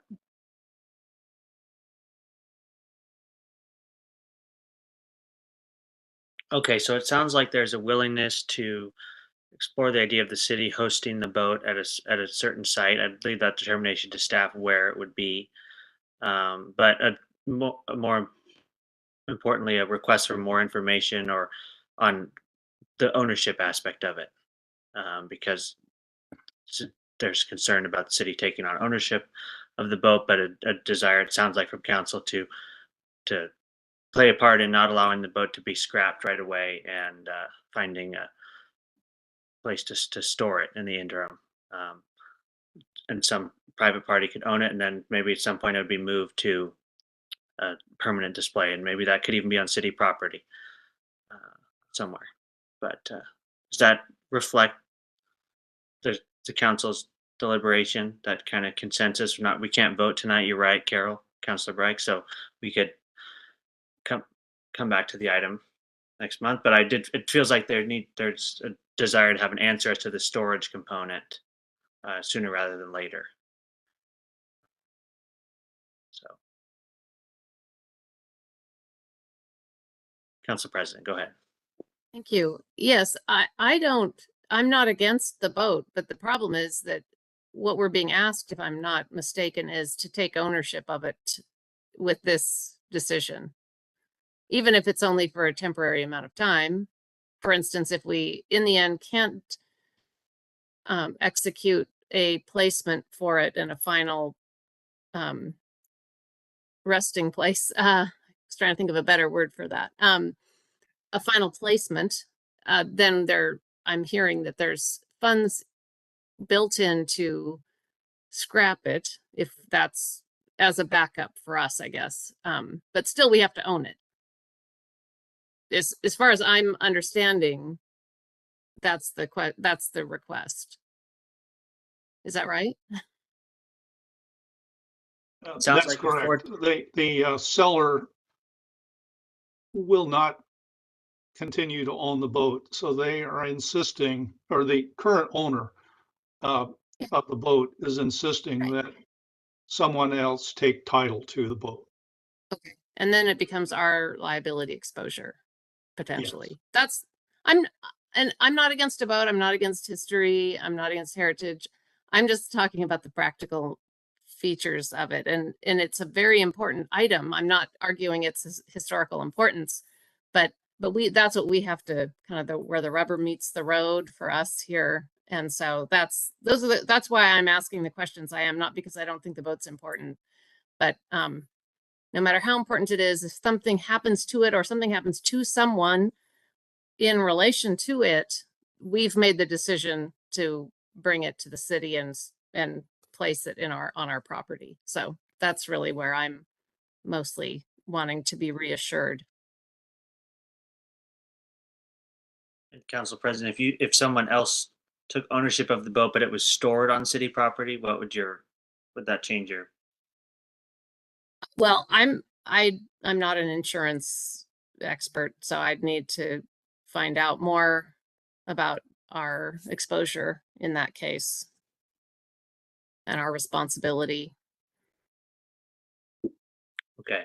And I'm also listening to Director Big John, and what I'm hearing are there are many competing many people competing and competing interests for our time and resources and attentions in the city. So we have to also consider that too. And I'm trying to be fair in that regard. Okay, appreciate that too. Good points. Well, I'm not sure whether there's a consensus of the council. It sounds like council wants more information on liability components and the ownership piece. And I think it's the question of whether we could allow it to be stored to prevent it from being scrapped and owned by somebody else who takes title to it is a question that could be explored for sure. So, City Manager Williams, do you feel like you have potential options? Well, I think what I'm hearing is not interest among the council on owning it long term, asking for more information about liability questions if accepting it on our property in the short term, and urging the advocates to see if there's another owner who could step in. Seems like if the liability question is solved or the concern about liability is addressed, there may be an openness on council to store it for a while in order to facilitate a new owner being found. I think you summarized the discussion well, and perhaps we can get answers to the liability and ownership questions in the short term. I don't know what the time. Is that illegal? That might be partly legal for the city attorney's office, but. Well, it is. I think Mr. Monahan was right earlier. CIS is our insurance provider. We'd have to show them this thing, show them a plan, and ask them if it will affect our insurance coverage. We have, individual things don't tend to change our insurance coverage a ton because we have so many things. But we really don't have any idea about this one. I guess I would say it's probably fair to say. The last piece that I didn't summarize, but I do think is important, it was a reference in the staff report and by Megan as well, is we'd love to bring you back a donation policy that had some outlines about what kinds of things the city would like to have and not like to have and how to go about it. I think it would be helpful for all of us. And for future advocates who have things that they think the city should have some process for that would be good. Mr. Mayor. I don't know if Go ahead. Yeah, this is Troy Bowers. I was unmuted a couple minutes ago and put my hand up, but I'm the president of the Advocates for Willamette Falls Heritage. I very much appreciate your and the council's discussion tonight and listening and staff's visits that we've had. I think your deliberations are important. I think this piece of history, as you've all acknowledged, is valuable to all of us. I'm sitting back. I'm a retired civil engineer myself, and just thinking about the additional liability of this one piece of boat that's going to be a static display, never going to operate again in a river. I think the risks associated with it are very minimal compared to everything else the city has with reservoirs and pump stations and roads and buildings and parks and those types of things. So it's not me trying to shame anybody. It's just me just trying to, I guess, bring a perspective for people to contemplate as you think more about it. If you can find your way to help us rescue it in the short term while we sort out that longer term where it's going to be and who's going to own it, that would just be fantastic. So I appreciate you allowing me to comment on things and look forward to follow-up discussions. So thank you. Thank you, Mr. Bowers. Okay, so it's 8:45. I think we've debated this and raised some great points, and it sounds like there's some additional pieces of information that we'd like to get from our legal counsel and from staff about implications, and whether we can store it on city property but not own it, things like that, and if that would help. So, John, does that sound? Or maybe we can revisit this topic at the first meeting in February. Sounds like we'll need to, based on the timeline that the advocates have. Yes. So we want to make sure we get a yes or no. Sounds like this is the last possible place for this to go. So I want to make sure we at least get an answer soon. Okay. Well, thank you, Sandy, Jim, and Troy for coming before us and presenting information and bringing this vote before us. And we'll have some conversations and get back to you as soon as we can. Sorry, it's not an easy yes. I'm sure we all wish it would be an easy yes. Thank you. Thank you. Thank you. We'll be in touch. Okay. So that brings us to the last item on the agenda, which is adjourn. So 8:46 p.m. we are adjourned. Thank you, everybody. And we will reconvene and I think the next meeting is our goal setting. We'll see you there. Okay, thank you. Thank you. Good night. Good night.